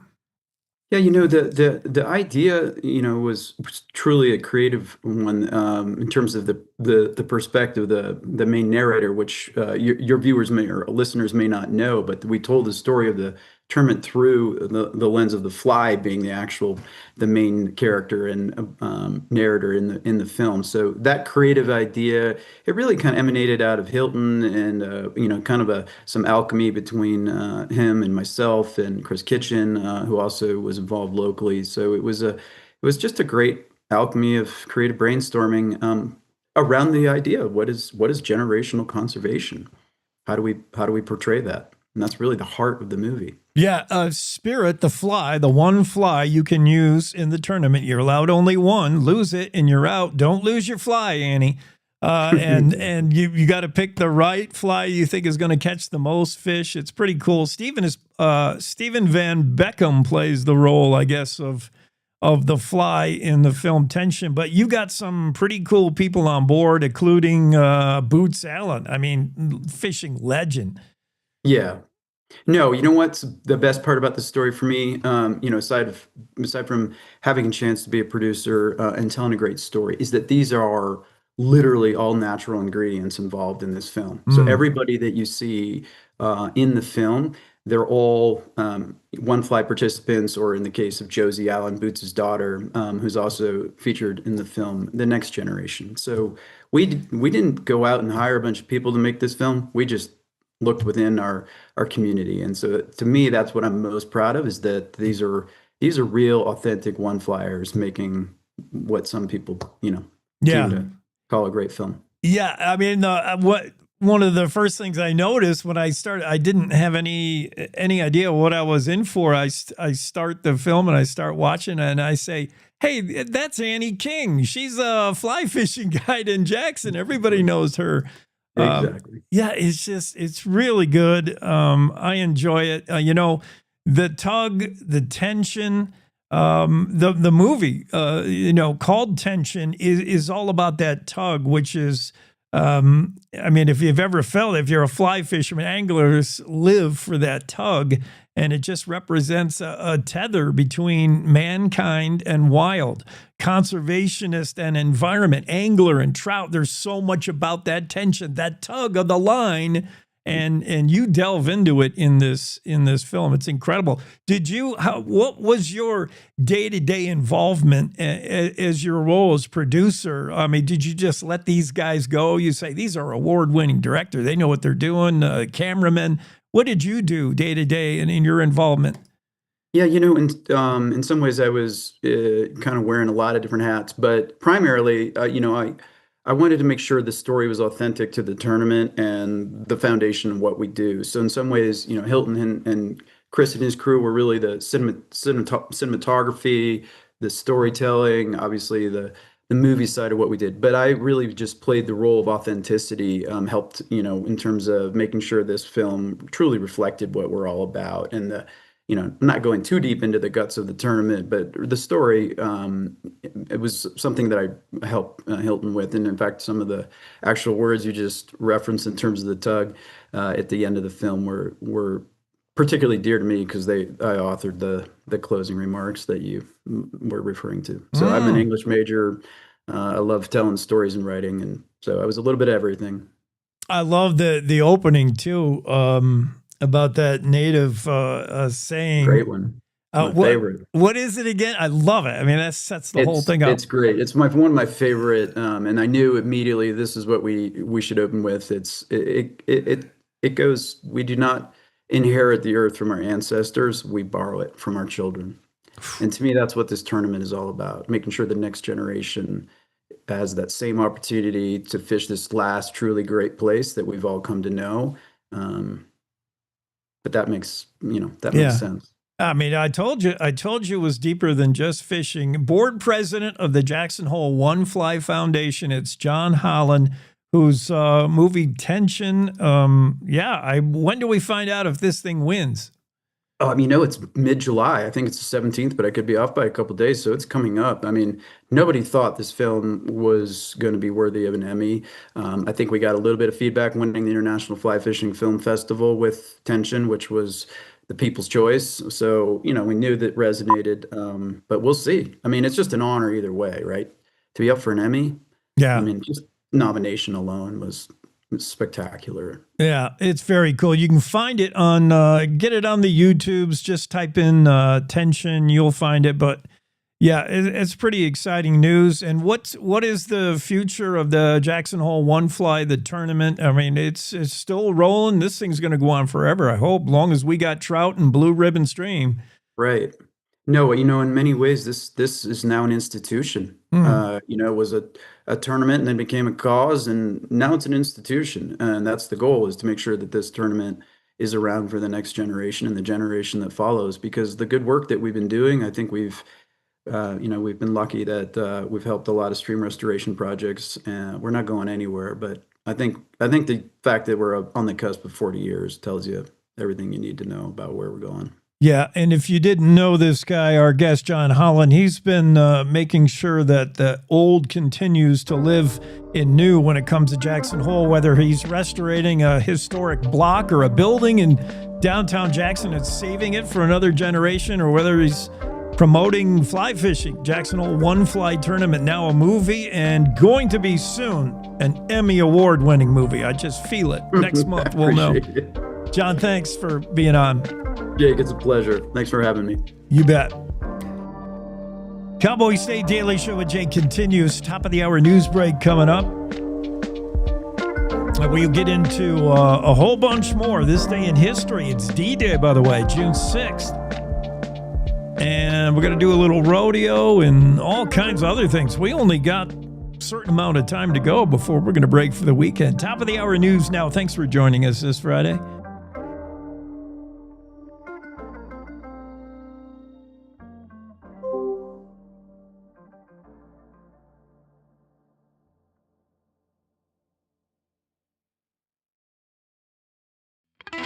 It's time to take a look at what's happening around Wyoming. From the Cowboy State Daily Newsroom, I'm Wendy Core.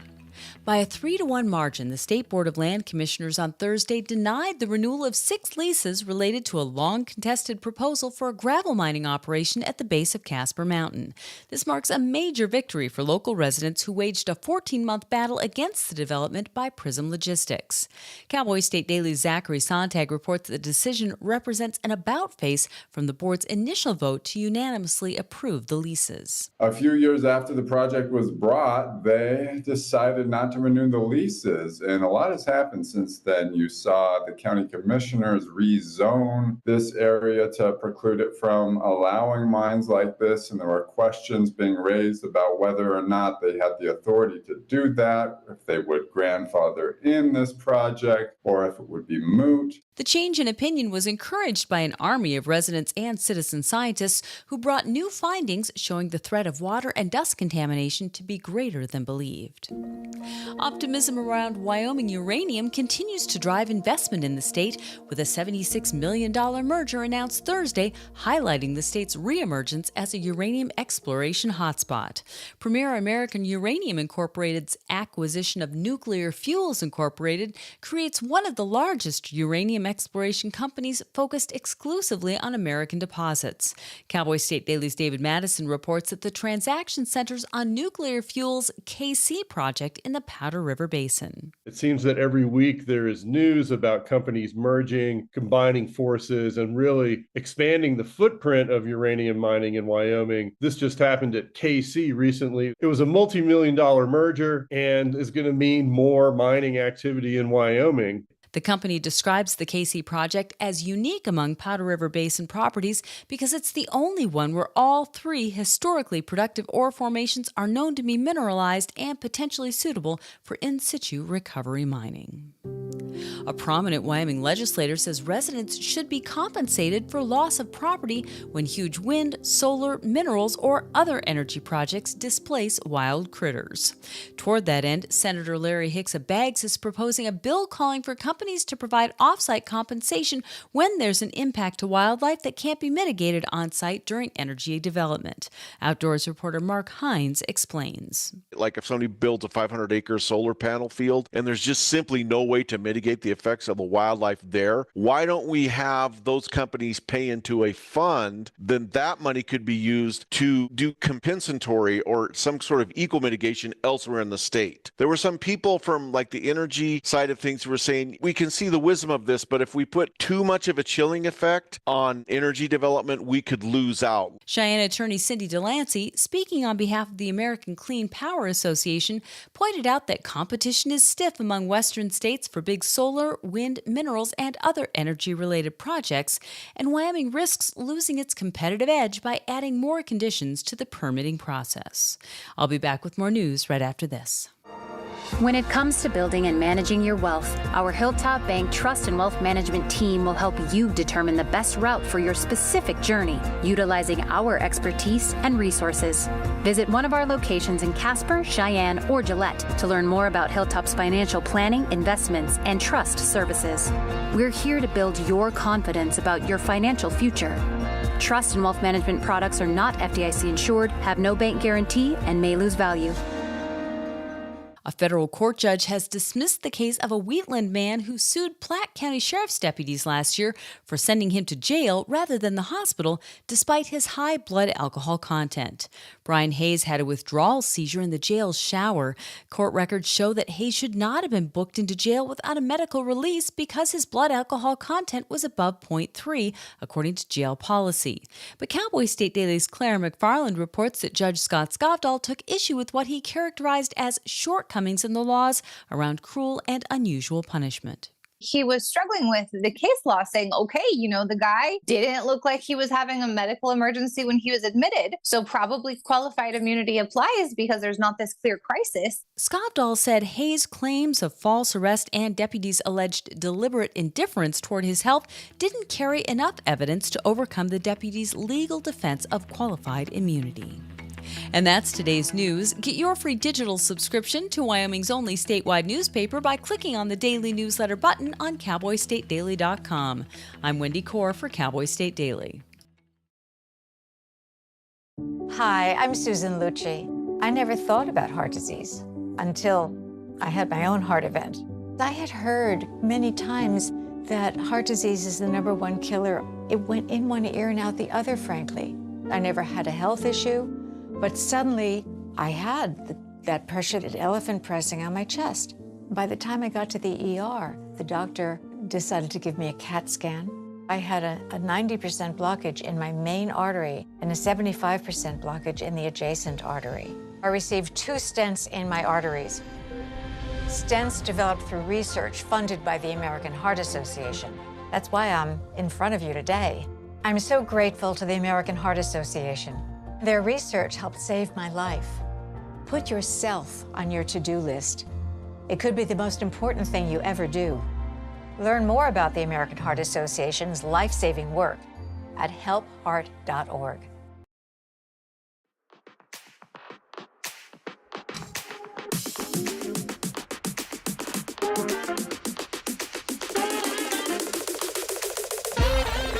Yeah. Cowboy State Daily Show at a Friday edition. It's the weekend. Pretty much, right? Let's get there. We're going to track down a couple of more Cowboy State Daily stories. We're going to look at some wacky national news. Nowhere in sight for the next 55 minutes do I see any mention of President Trump. So that's kind of a break from the news cycle of Trump did this, Trump did that, and Trump hates Elon Musk and vice versa. Yeah, we're not going to mention him at all. This day in history, let's go to Douglas, 1886, all the way back to 1886. The Douglas Budget was founded on this day today. I don't believe it's still around as a newspaper. It might be, but I don't think it is. Let's see. Boy, that'd be historic if it was. The Douglas Budget. Oh, yeah, it is still around. Sorry. I'm sorry to... News of the Douglas Budget's demise has been exaggerated. Yeah, Douglas Budget's still around. 1886, long-time newspaper. Wow. Breaking news in the Budget 22 hours ago. 2 vehicles involved in semi-truck crash this morning. No fatalities. I saw photos of that crash, by the way. Boy, that looked horrific. So, yeah, Douglas Budget. Congrats. Still going strong. Was this day in history. They were founded in 1886. 1892, information filed in state of Wyoming versus Alexander Adamson. It was murder in the first degree, charging Adamson with the murder of Reuben Nick Ray during the Johnson County War. 1892 this day. 1894, in a reverse of what's the usual story, Colorado Governor Davis Wade orders the Colorado State Militia to protect and support miners that were engaged in a strike at Cripple Creek. Usually it's the other way around, where the militia has to protect the company from the strikers. In this case, the strikers were being harassed by the mine owner's own private army. Interesting. I don't know why we're talking about Colorado and Wyoming history, but it was listed there. So, and I don't pre-read any of this. Maybe I should. 1908 this day, a man from Cody, Wyoming was a co-winner in the Evanston, Wyoming to Denver horse race. We told you about a few days ago about the start of that race. Back in the day, these long-distance horse races were really popular this time in the early 1900s. 1908, it was a man from Cody who was the co-winner of that race we talked about just days ago. We talked about this president yesterday on the Ask Abby segment, if you missed it. In 1912, President Taft, William H. Taft, who is most known in my mind now after yesterday's piece of trivia as the president to get stuck in a bathtub. And I don't know the backstory, and I don't know that I even want to know what it is. I just like the fact that President Taft got stuck in a bathtub. That's his claim to fame, right? He wasn't one of the guys in a duel, because you got Aaron Burr, who was in the duel. Some presidents are known for, what's President Trump, what's 48 going to be known for when it's all said and done? If you type in, for instance, if you type this, don't tell me that it's not, he's not known for being stuck in a bathtub. I type in President Taft in the Googler, and the Googler tries to anticipate what I'm going to ask. And the very first thing it says is President Taft bathtub. Fourth on the list is President Taft stuck in bathtub. So, yeah, that's his claim to fame. Unfortunately, President Taft, did William Howard Taft really get stuck in a bathtub? History.com. Taft, known for his large size, did have a custom-built massive bathtub installed in the White House. Details of him being stuck and requiring multiple people to help him out are likely embellished. Oops. Okay, that's AI saying that. Taft weighed over 300 pounds. Yowza. Did he really get stuck in a bathtub? History.com says no documentary evidence to back it up, but it 50-50 on whether it's true. Anyway, President Taft, in addition to getting stuck in a bathtub, on this day in history in 1912, signed the Homestead Act of 1912, which basically reduced the period to prove up on your land from 5 years to 3. During the Homestead era, the homestead where you could just go out west and claim a chunk of land, typically, I think, 160 acres or something. You would have to, the land was given to you by the government if you could show that you made something of it. If you went out and took a whole big bunch of scrub brush land and made a farm out of it, within 5 years, you would get a title, a deed to the land. And President Taft signed the Homestead Act of 1912, which reduced the amount of time to prove up from 5 years to 3. On this day, 1918, sad news arrived in Sheridan County. According to the Sheridan Media History column, relatives of Roy Easton, 25-year-old homesteader, received news that he had been killed in action in France. He was the first Sheridan County resident to die in World War I. Sad news indeed. Roy Easton, remembered for his service in World War I on this day, 1918. Of course, today is D-Day, 1944. Allied forces land in Normandy, an event remembered as D-Day.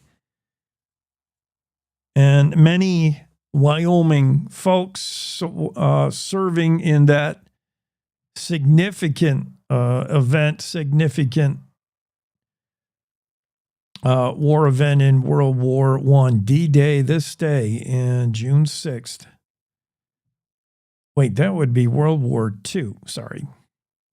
World War I was the news I was just talking about previously. Roy Easton. 1944 Normandy D-Day, that's World War II. Yeah, get your wars straight.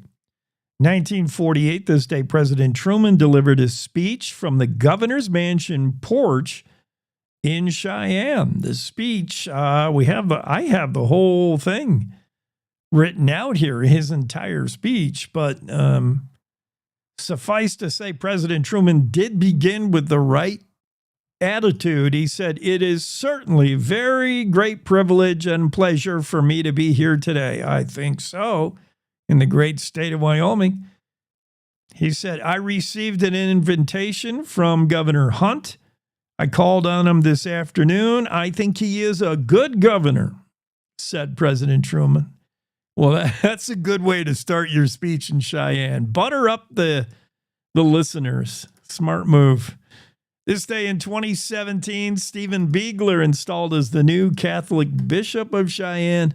And on this day in 2018, for the second time in a single week, a tornado touched down in Wyoming. This time, it was about 8 miles north of town. What town?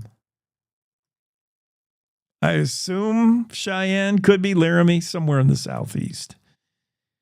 Again, reminder to pre-read This Day in History, which is always fraught with error. Okay, so from This Day in History, we do indeed learn that President Taft might have got stuck in a bathtub. He was a big dude. Let's get to Western Ag Network and the Rodeo Roadshow. It's the Rodeo Roadshow on the Western Ag Network. Hi, everybody. I'm Will Rasmussen. Had a chance to catch up with Helena, Montana bareback rider Sam Peterson. He's just 21 years old, and he is number 7 in the world. A big win in Nashville, Tennessee last weekend. Huge win, a great experience for a young man that is really making his mark in professional rodeo. Sam Peterson up next. This is Rachel Gable at Western Ag Network. Ag headlines can get pretty heavy and discouraging sometimes, especially when you need rain or just a day out of the wind. We understand. If you or someone you know needs a resource, the AgriStress Helpline has trained folks answering calls and texts to 833-897-2474. We're proud you turned to us for your ag news, and we want to remind you how valuable you are. This spring, be careful and take a minute to check your cows, check your fields, and check your neighbors. Hi, this is Joe Goggins from Pays and BLS in Billings, Montana. As a livestock auction market owner and member of LMA, I believe it's time for our industry to align and drive meaningful changes that will safeguard a future for ranchers. I'm asking all who are hearing this to sign on to this effort as we work to achieve and maintain ag-friendly tax policy, improve risk management tools, access to labor, flexibility for livestock haulers, and create support for young and emerging livestock producers. Now is the time. Learn more and sign on at thecommongroundsummit.net. Rodeo Roadshow today. I've been thinking about having this guy on for a long time. I literally watched him grow up in the state of Montana and become a Montana high school champion, and he's gone on to do great things on the college level. He's been to the college finals, and now he is making a run not only at his first NFR qualification, but a world title is in his sights too, and we're just heading into the summer. He's number 7 in the world in the bareback riding. It's Sam Peterson of Helena, Montana. Sam, it is good to talk to you. Finally, we catch up. Heck yeah, good to talk to you, Will. You know what? You just won the big event in Nashville, Tennessee. And you said that's one of the funnest rodeos you've ever been to, and not only is it fun, it was a big win for you. Talk about it. Oh, for dang sure. You know, that's about $8,000 to the standings, and it just it jumped me right up there. It was a good little lick. But, man, for Nashville's first year putting on a professional rodeo, they knocked it out of the park. It was pretty special. The atmosphere was electric. I mean, having, Reba, Jelly Roll, Tim McGraw there.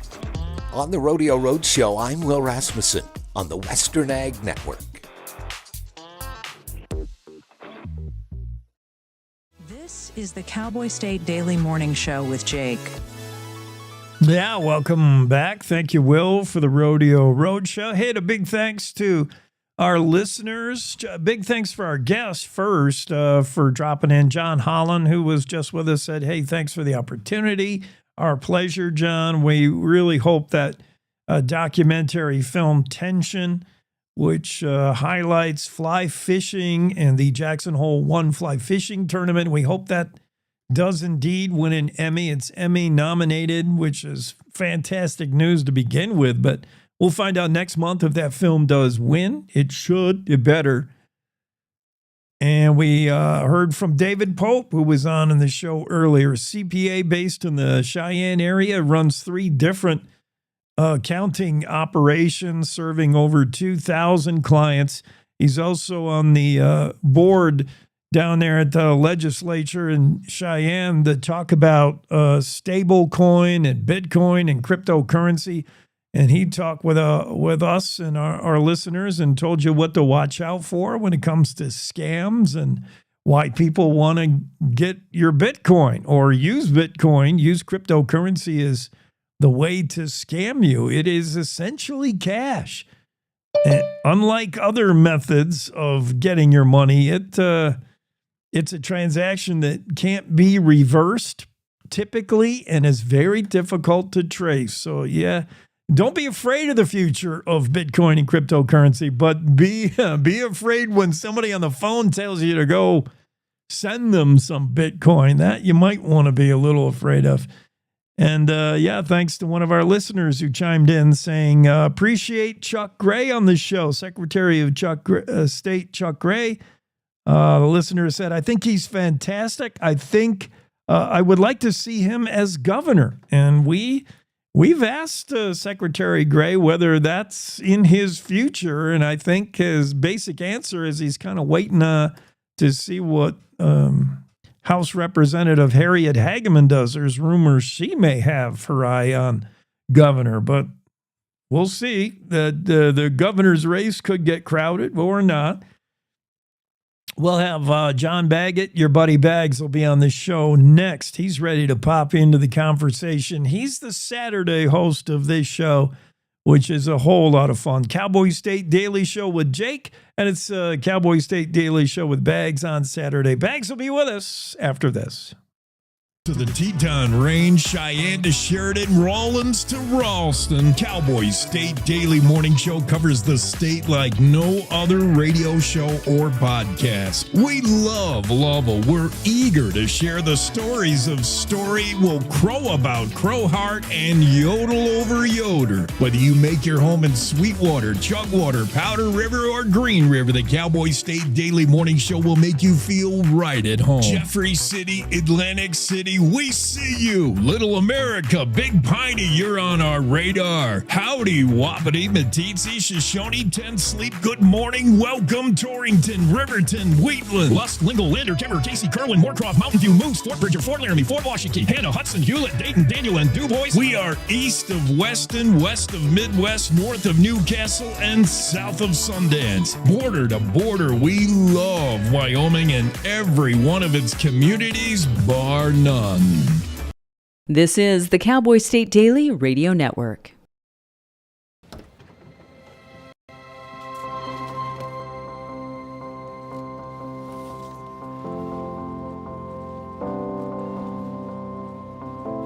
The impact of a meal goes well beyond feeding our bodies.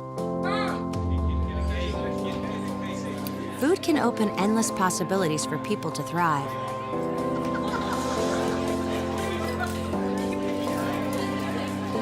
Because when people are fed,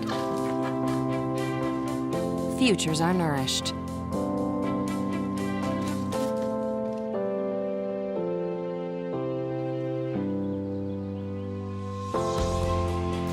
Everyone deserves to live a full life. And with your help, together we can end hunger. Join the movement at feedingamerica.org/actnow. Meet Norm. He lives with anxiety, but with the help of this latest innovation from Be Normal, he can be normal, just like everyone else. With the swipe of a finger, you can project happiness, confidence, machismo. Why settle for being real when you can be normal? The Normal Maker, new from Be Normal. This item doesn't really work because there's no such thing as normal. We're all different. What we like, how our brains work. In fact, 1 in 5 of us live with mental illness. Don't filter who you are. Start by talking to someone you trust. And remember, there is no normal. Nestled between Casper Mountain and the North Platte River, you'll find the heart of Wyoming, with a bustling downtown centered around our outdoor haven. Casper is for adventurers, freedom seekers, and rule breakers who find beauty off the beaten path.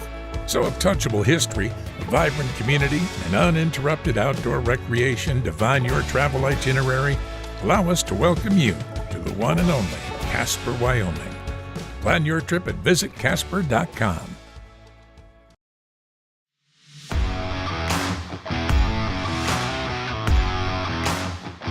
Cowboy State Daily Show with Jake continues with the Cowboy State Daily Show with John. Bags, your buddy Bags, is here.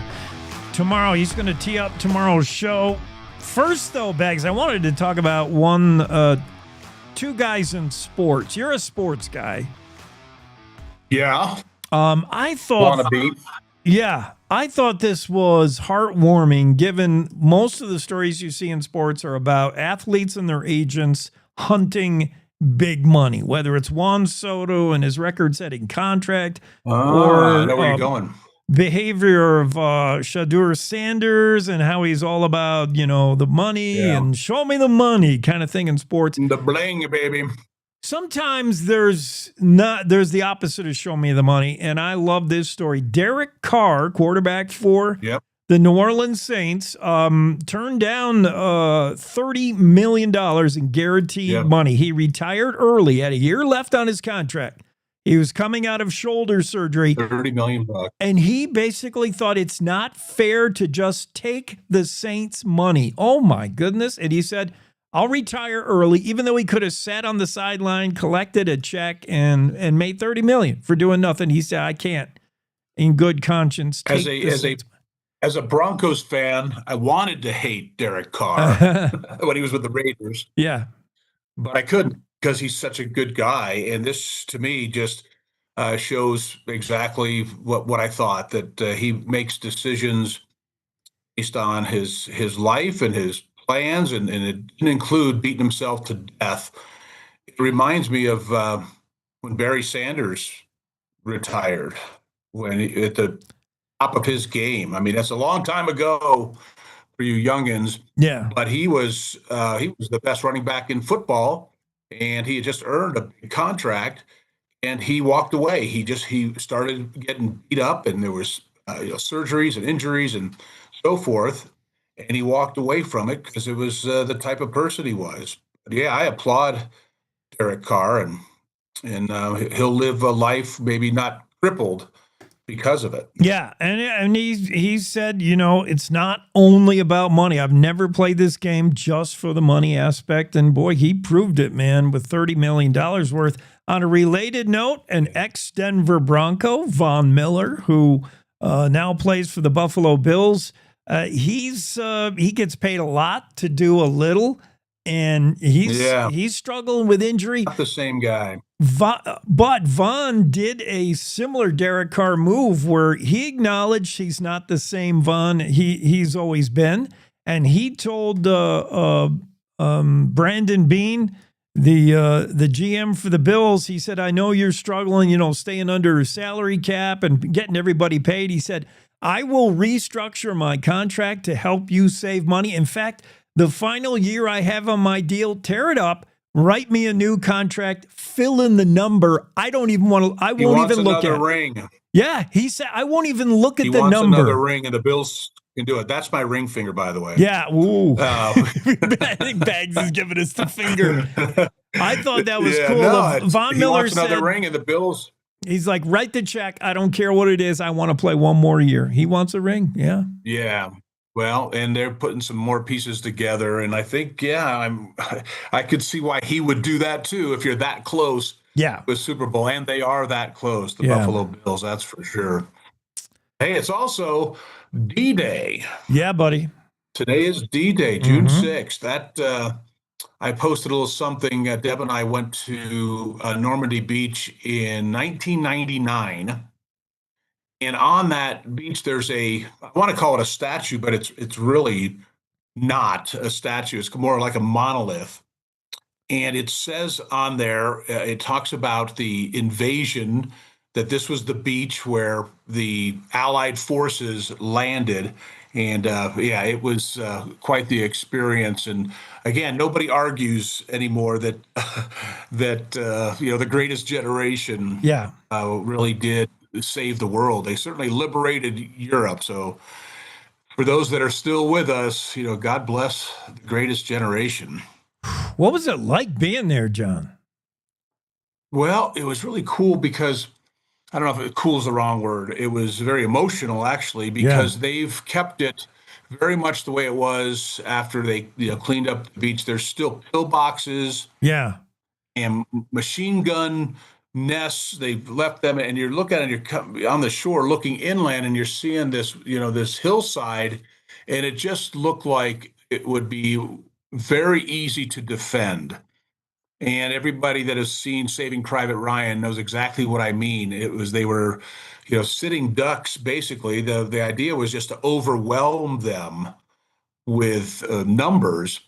And it was just a slaughter. And right above that is the American Cemetery, right above Omaha Beach. And there's 9,000 plus Americans buried there. That died, not all of them on D-Day, but as part of the liberation of Europe, many of them are buried there, in 9,000 plus. It was, I wish every American could see it. It kind of gives you a perspective of our place in the world. Yeah. It really is a special place. I thought of that too, my friend. It's D-Day.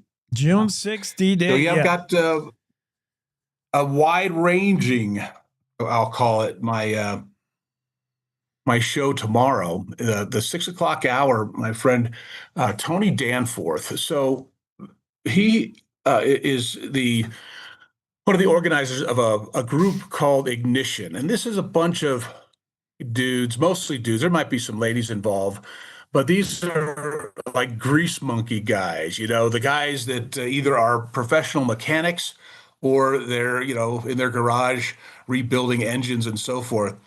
But there are a bunch of guys, part of Ignite Wesleyan Church. The mission is called Ignition.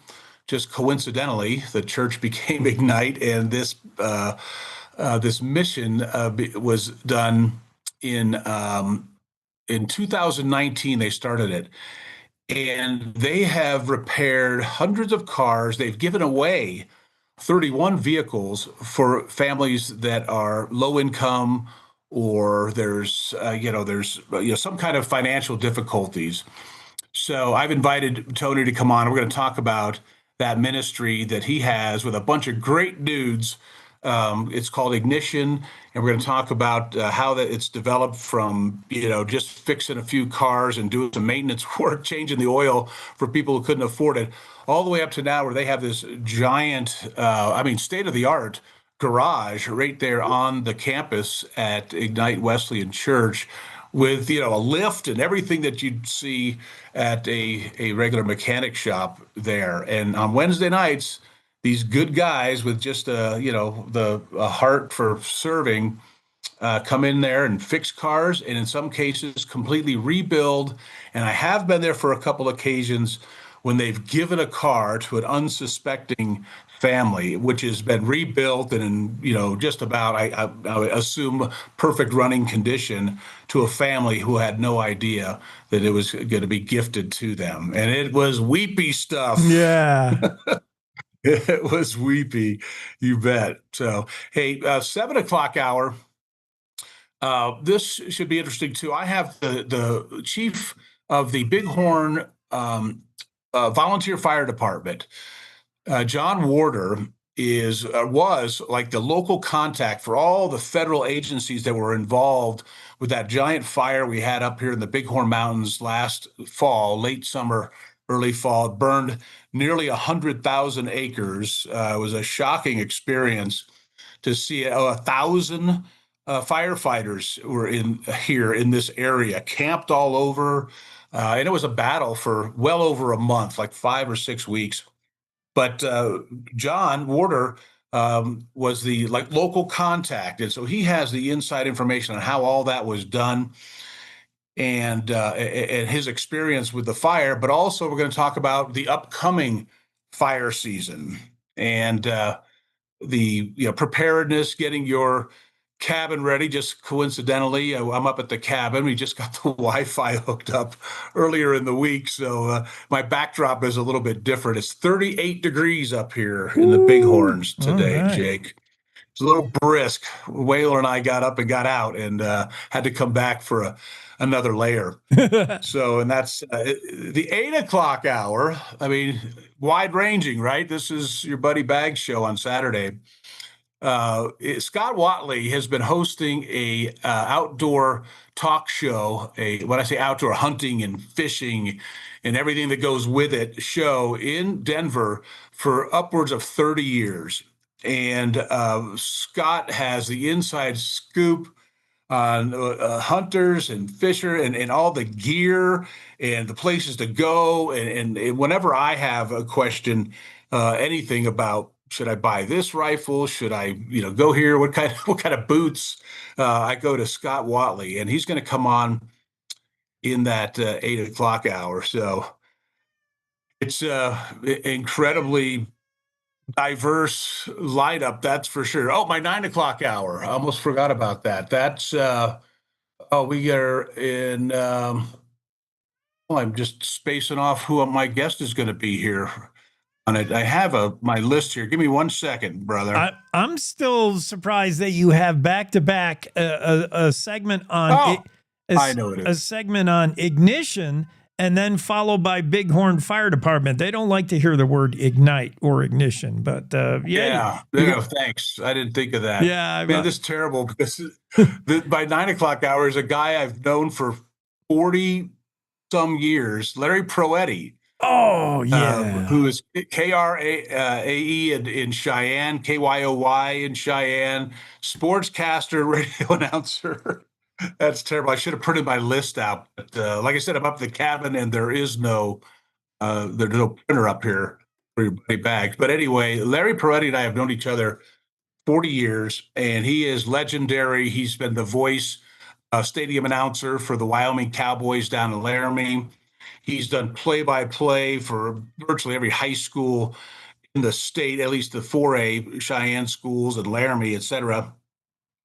And he just has a real close tie with media here in Wyoming.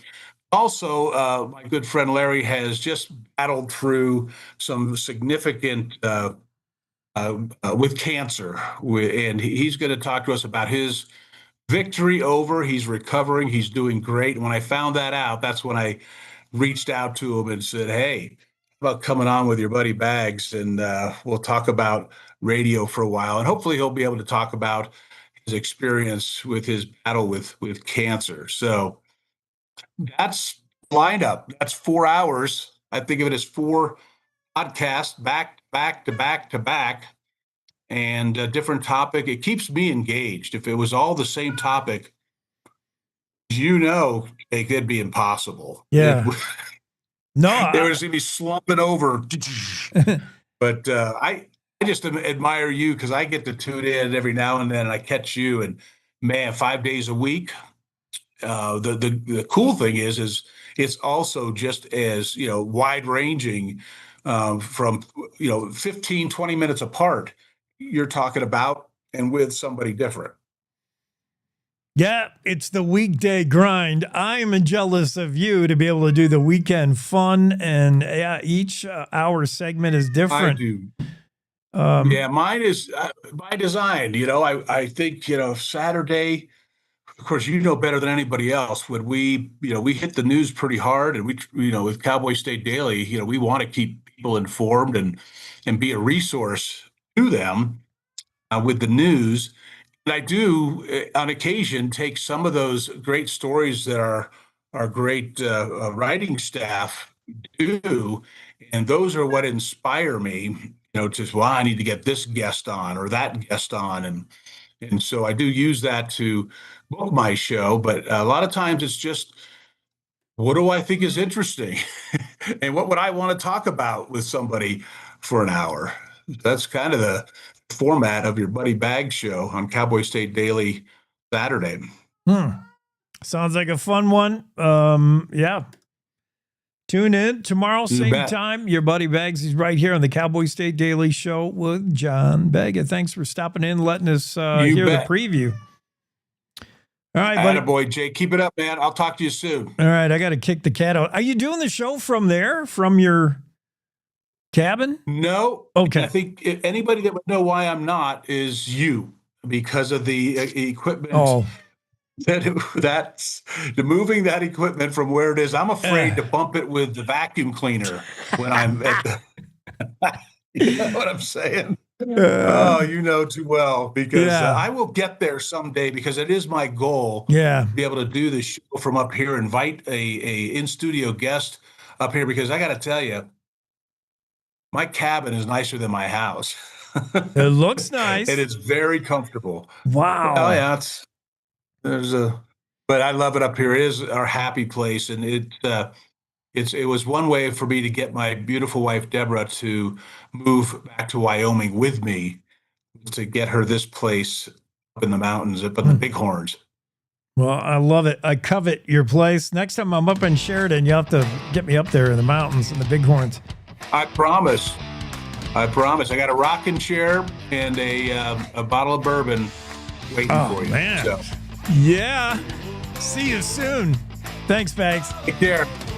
Cowboy State Daily Show with Jay continues. We're going up in the mountains of the Bighorns, man. We're just going to get away from it all.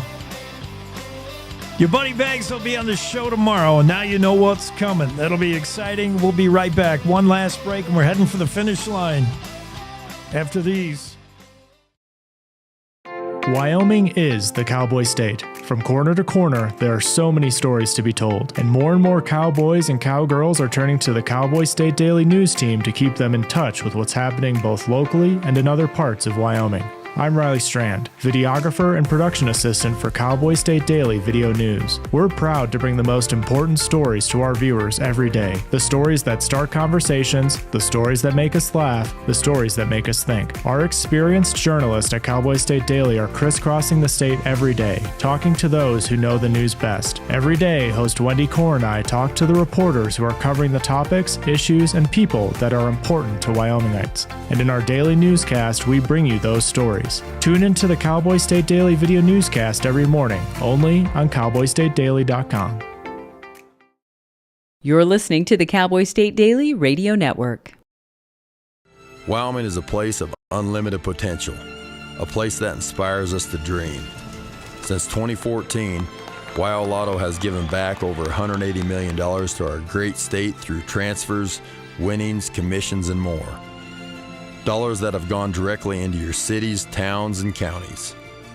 Dollars that have changed lives and set dreams in motion. Thank you, Wyoming, for a legendary 10 years. We can't wait to dream up what's next.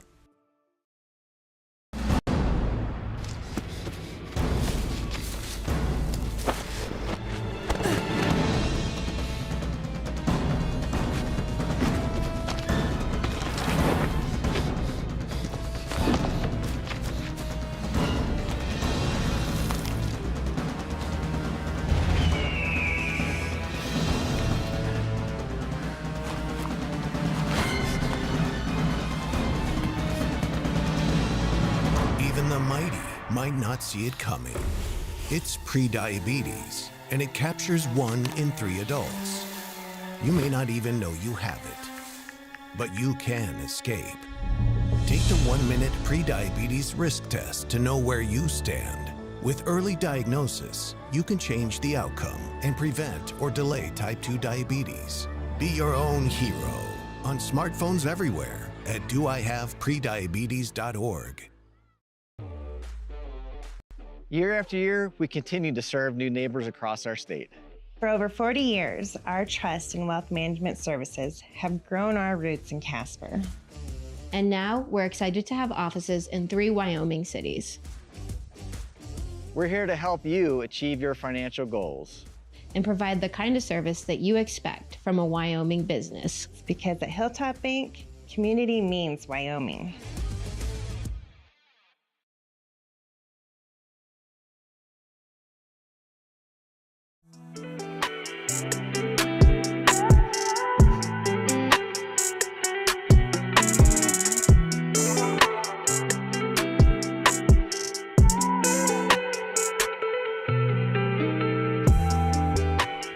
Cowboy State Daily Show with Jake on a Friday. I've always wondered this whenever I encounter a really high elevation alpine lake, a mountain lake that has no inflow.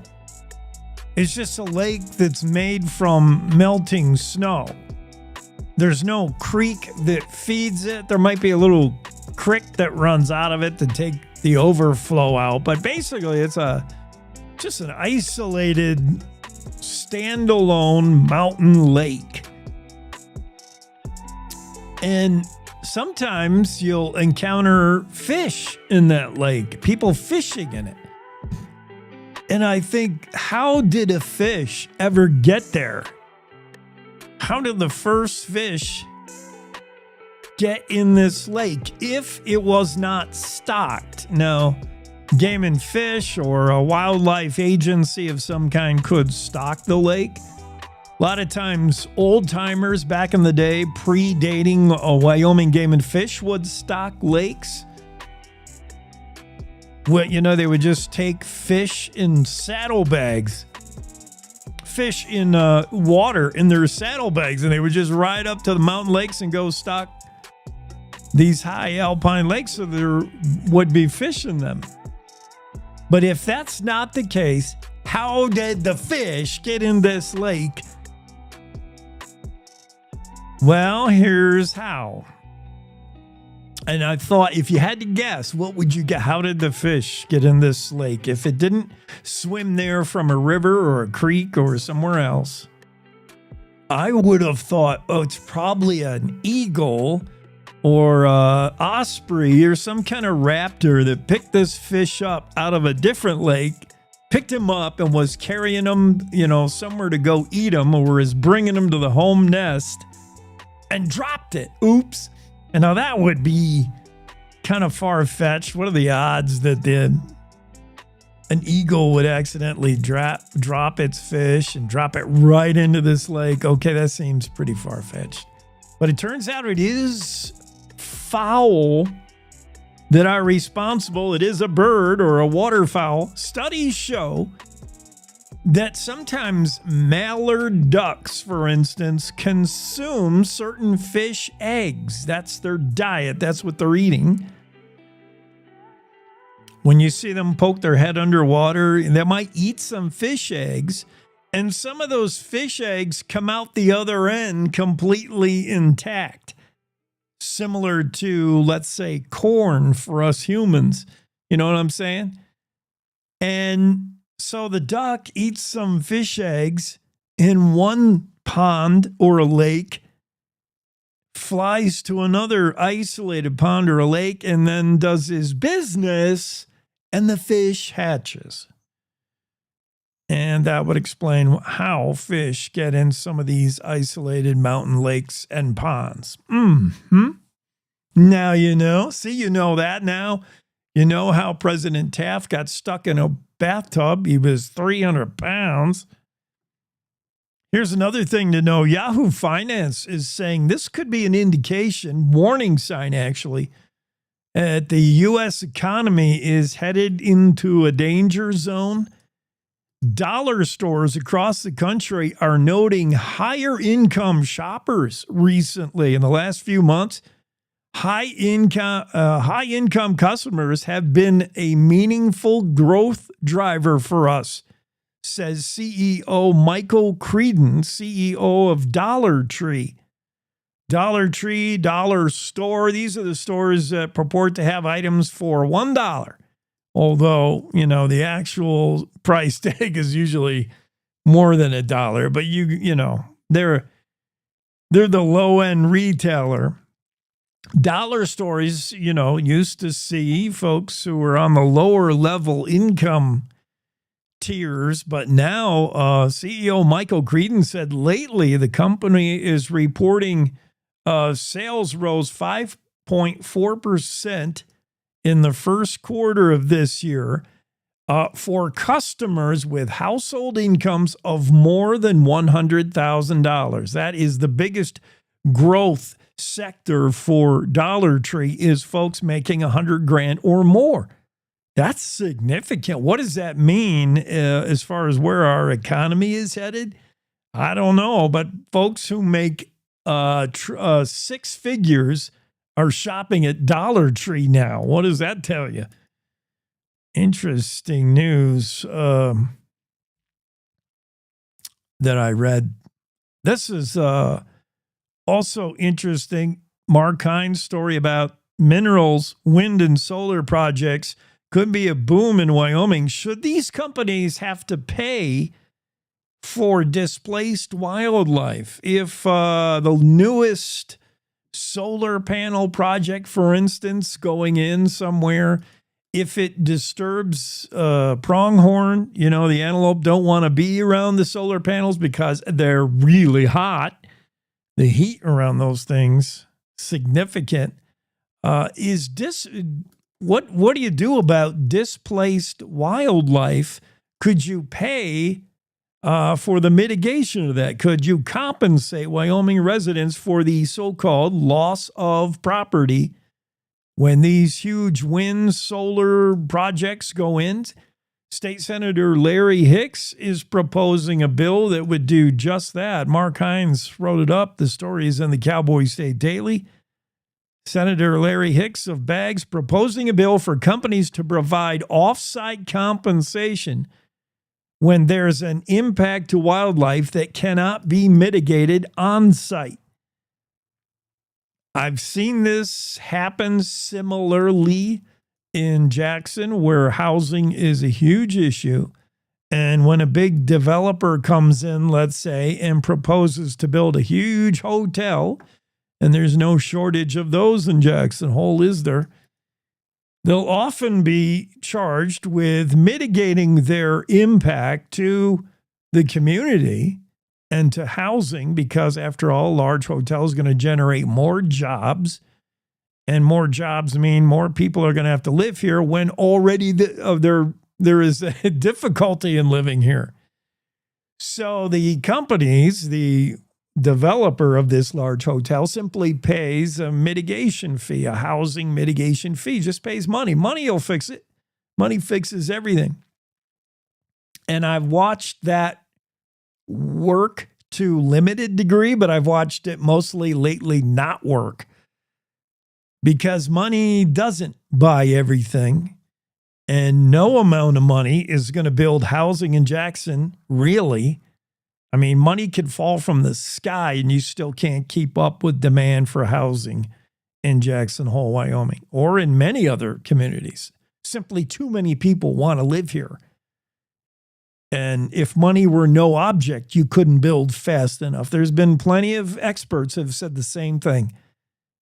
If money was no object, you could not build your way out of the housing problem in Jackson. So to have these major developers just pay a fee, here's the money for our impact, it hasn't fixed the problem.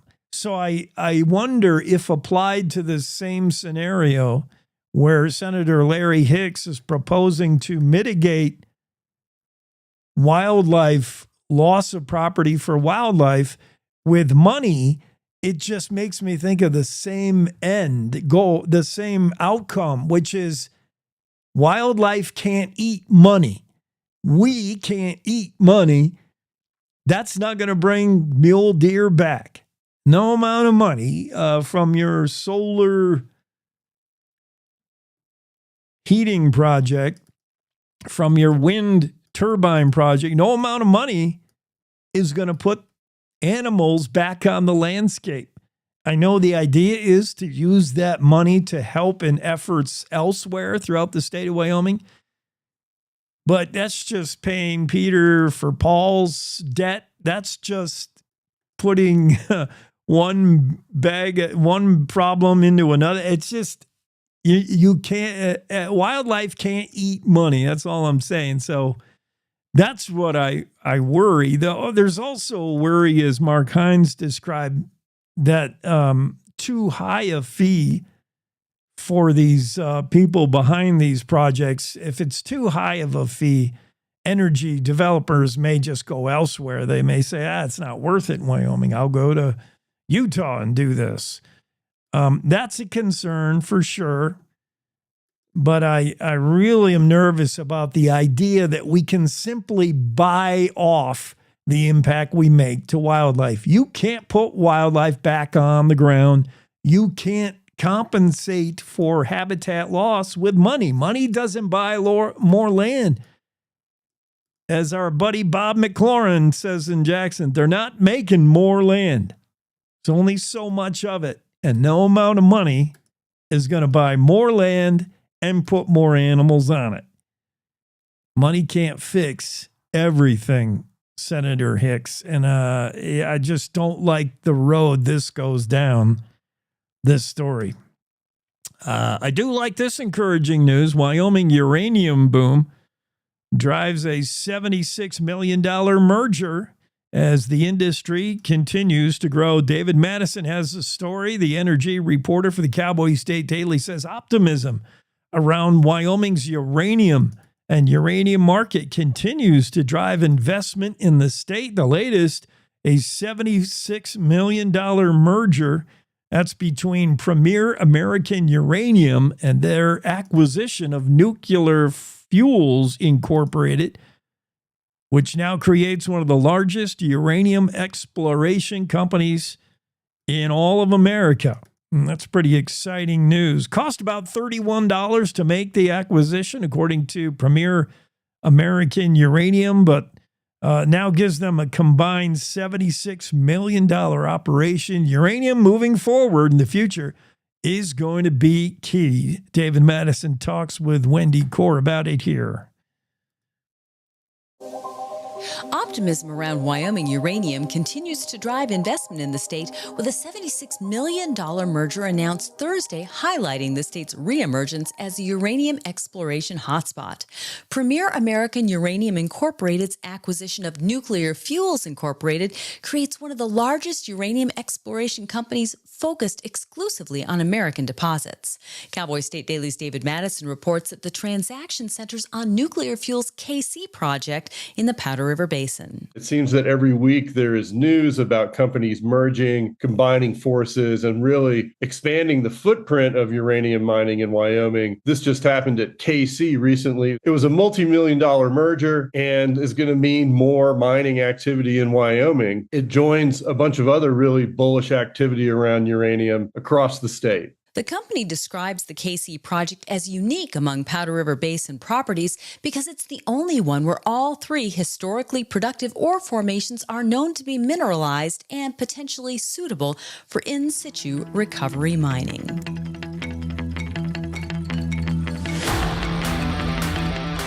Yeah. Reason to be bullish in Wyoming. I like it. In a state that's known for its boom and bust, I think we're headed for a boom here. The Cowboy State Daily. We're out of time here. We got to wrap things up. What a day we had. What a Friday. Here's what we covered. Wyoming lawmakers admit they may have gone too far with a proposal to scrub property taxes out of the state constitution. A man is arrested for hitting the snooze on a crowing rooster in Rock River. The snooze button being a shotgun. State Supremes refused to hear a wrongful death lawsuit against Cheyenne Hospital.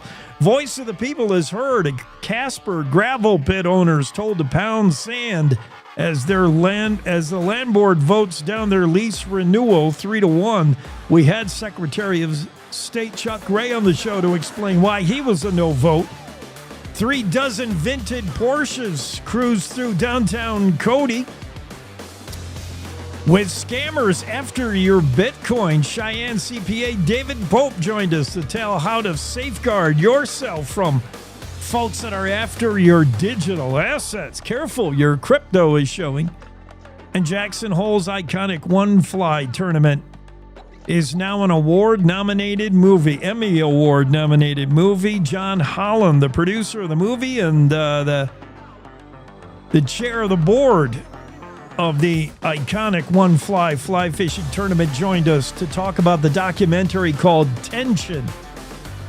It's really cool and really good. You'll love it. Go watch that. Get on the YouTubes and watch Tension. I loved it. And it the story is told and revolves around a pretty well-known fly fishing guide in Jackson Hole named Annie King. And she looks good on Annie. You might have a future in acting. Well, that'll do it for us I'm going to end the show on a nice, calming nature, music-wise. Thanks for joining us this Friday. Have a great weekend. Don't forget to tune in to our buddy Bags tomorrow morning on the Cowboy State Daily Show with Bags. Saturday. We'll see you first thing Monday. Have a great weekend. Good morning. This is the Cowboy State Daily Morning Show with Jake. The new way Wyoming wakes up.